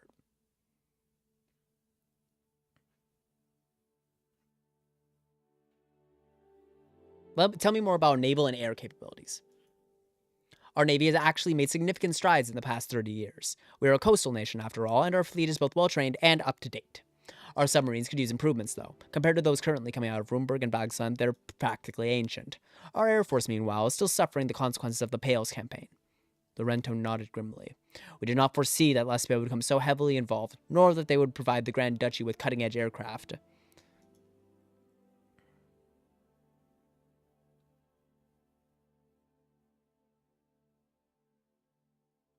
Lesbia wouldn't even have those planes if it weren't for their close ties with Arcasia.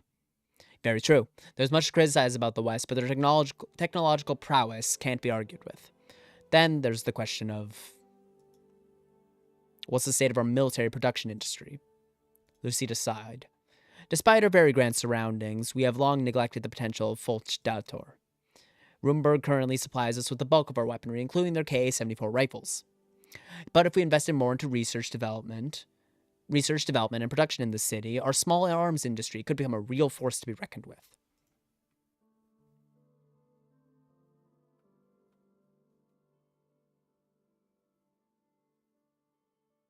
We've got to take our diplomatic stance into account. Wouldn't a sudden increase in arms and production be seen as a provocation by our neighbors? On the contrary, Your Majesty, it might serve as a deterrent. A nation that invests in producing high-quality weaponry is not the one you want to provoke. Actually, were our foundries in Volstator to become productive enough, we could use rifles as yet another trade resource. That's a good point.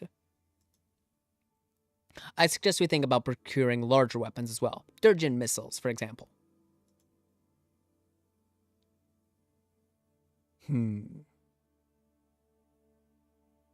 A weapons deal with Durga could help improve relations between our countries. It would depend on what they demand in return, Your Majesty. But I've set aside the time to discuss Durga during our upcoming foreign policy meeting.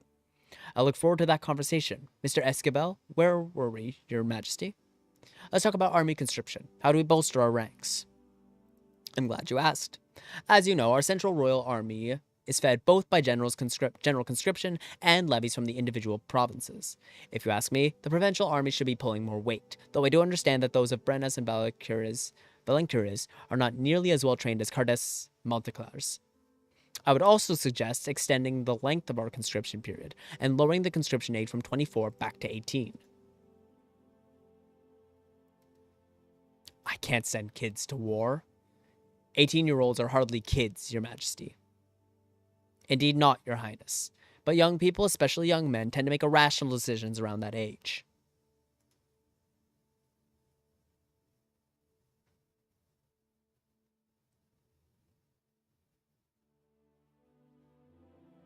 They get a little too trigger-happy, you mean? Not with proper training, Your Majesty. Time to move on to other matters. Oh, you've given me a lot to think about. Let's call it a day for now. The heavy wooden door to the hall cracked open, and Aide rushed over to Lorenzo and whispered something in his ear. I see. I'll get to a telephone right away. He turned to the rest of us, his usual jocular expression overlaid with the concern. I must excuse myself briefly, ladies and gentlemen. Please, continue without me. You may be excused, Mr. Esquivel. Thank you, Your Majesty. I'll explain everything shortly. He gave a quick bow, then rushed out of the room. I wonder what that could be about. Anyway, if we leave soon, we can make it back to Port d'Azon before it gets too late. She signaled to Titus, who tossed her knife back at her. In one fluid motion, she hiked up her gown, caught the projectile, and stowed it in a leather holster strapped to her thigh.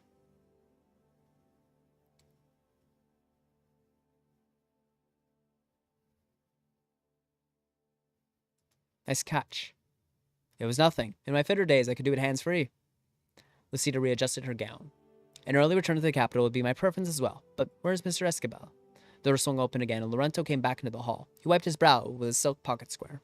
Well, Mr. Esquivel, I hope you brought us good news. It's too early to tell if it's good or bad, but it's definitely impactful.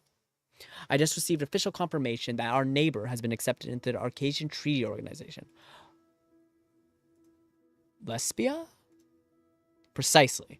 Prime Minister Alvarez will make the official announcement tomorrow. Shit. Didn't we all see this coming? It should hardly be a surprise. Indeed, this development has been on the horizon for some time, but our relations with our neighbors are sure to change because of it. Thank you for updating us, Mr. Esquivel. I suggest we set a date for a meeting to discuss Lesbia's ATO membership, as well as our general foreign policy strategy.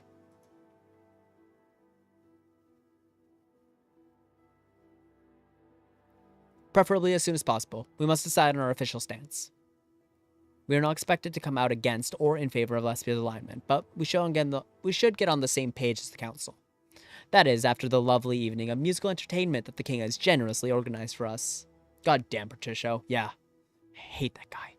Ah yes, Albeni was an excellent choice, Your Majesty, although I do hope the performance showcases his earlier works, not his more chaotic contemporary offerings.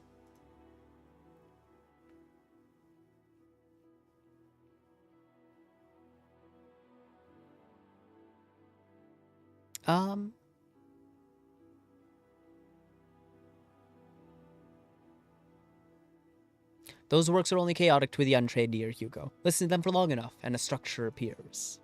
I beg your pardon, Your Majesty. I'll be sure to listen more attentively during the concert. Lucida gave an impatient shrug. I confess, it all sounds so old-fashioned to me. Have you heard that the jazz is coming out of Kinau these days? But you have my house's gratitude for the gesture, Your Majesty. I'll inform our hosts that we'll be departing shortly. She pushed back her chair and briskly left the hall. I looked over at my daughter. Her brow was furrowed. The Arcasian Treaty Organization. What will that mean for us? I don't know. I suppose we'll find out. I had barely even started my reign, and it already felt like the ground was shifting beneath my feet. What other challenges lay in store? Okay. All right. So I'm going to go through some of these decrees, and then we'll end the video here. So, read the report. Students hold walkout to protest treatment of labor hands. Isha University walkout yesterday, purportedly in solidarity with Vejek and Durjan labor hands. Representative of the youth-led movement called for a comprehensive review of reform the policy. Okay, that could be... Wait, this could actually be a good excuse to pass a workers' rights policy. Of course, call him an idiot while you're doing something specifically for the nobles. That's fine. It's fine. I mean, you gotta play nice. Region Armed Forces. Whoa, this is... Oh, this one is way more complex. Holy shit. Okay, I'll keep that in mind for later. All right, let's take a look at all this shit. Okay, we're not lowering conscription. I don't want to do that. Remove provincial police. Not doing this. Provincial levy obligation. Wait, what's this? In a move to strengthen national defense, Kingdom mandates an increase in military commitments from all provinces, doubling the size of provincial household army divisions. Policy fortifies our military capabilities, additional equipment and manpower, costs at the cost of public approval. I see.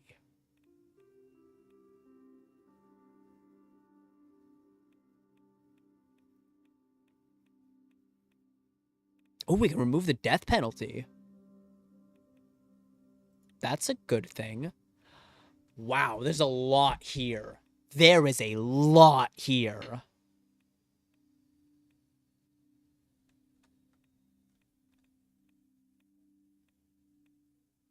Huh.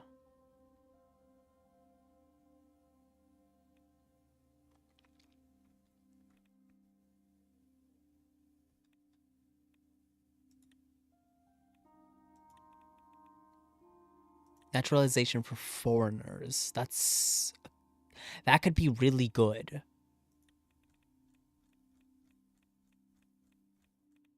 Okay. If either Zargos or Minecraft guy, if either of you have any suggestions on what I should sign here, throw them out there. I'm happy to look at them because there's a lot to take in here. So, I don't want to focus on the military particularly. But with the dam under construction... Wait, hang on. So this is economy. Welfare. Okay.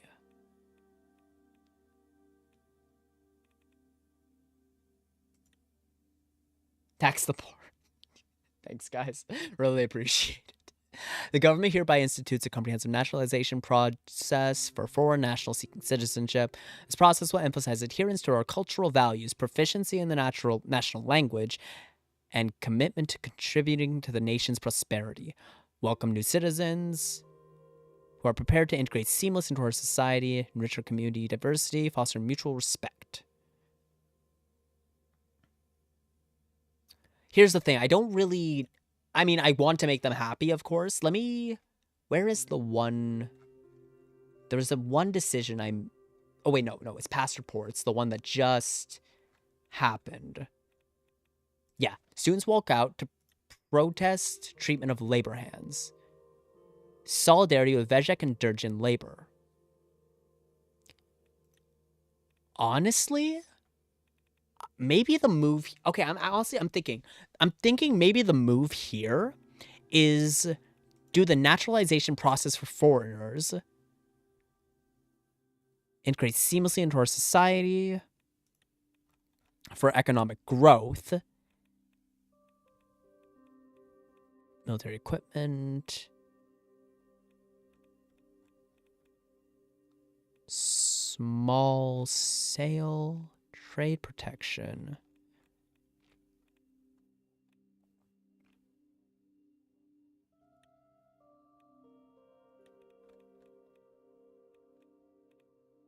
If we enact an inheritance tax and then follow that up with the naturalization process for foreigners.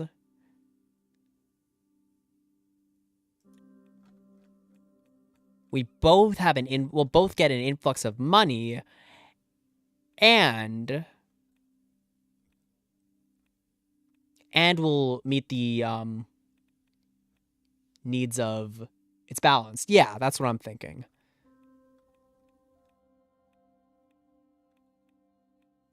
And this will make the oh wait, it's not an immediate thing. Okay, so I need the money immediately. How much do I need? You don't have enough authority, I think.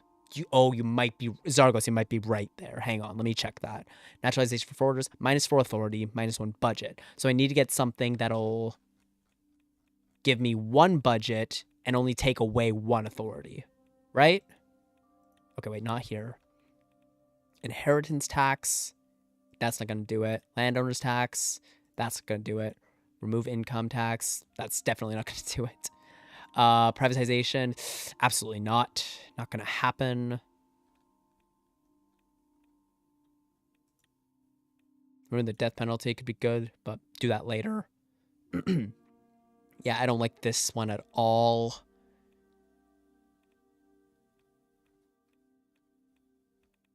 Okay, I have less options than I thought I did. But I could do a small energy sale. Sell gas, yeah. I'm thinking a small initial energy sale, just really small, and then immediately follow up with naturalization for foreigners. Right?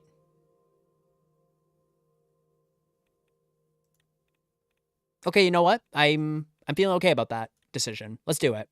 The Kingdom proposes a minimal singular energy export sale, minimally tapping into our energy surplus to stimulate a mild financial uplift. Treading lightly on the global market, the Moz transaction intends to add to our fiscal reserves while prioritizing the steadfastness of our internal energy supply and market stability. And that feels pretty good because we're building the dam now. So, yeah. All right, sign. That gives us 1 budget, removes 1 energy, totally okay with me. And now we...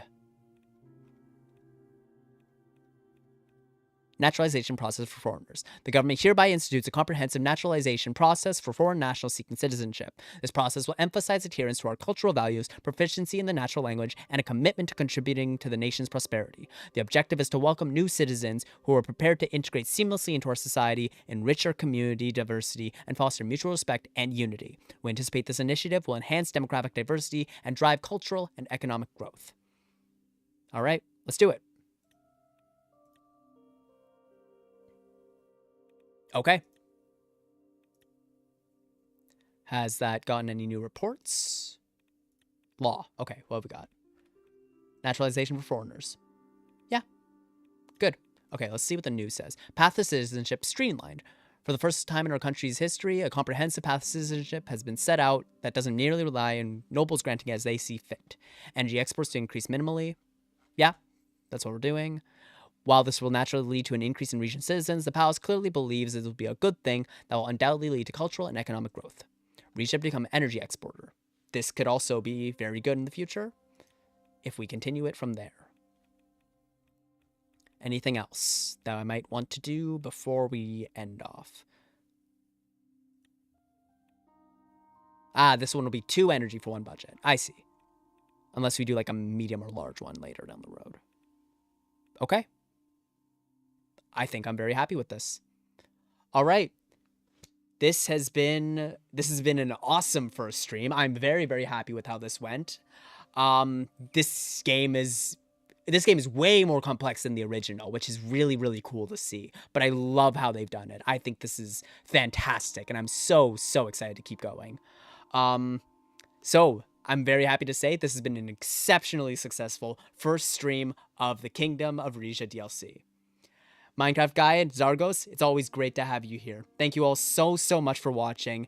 And until next time, take care of yourselves. I'm MixGray. If you enjoyed the stream, please like and subscribe. I always appreciate it. It really means the world to me. I'm so glad I'm being able to do this. And I'll see you all next week. Take care, everybody. Bye.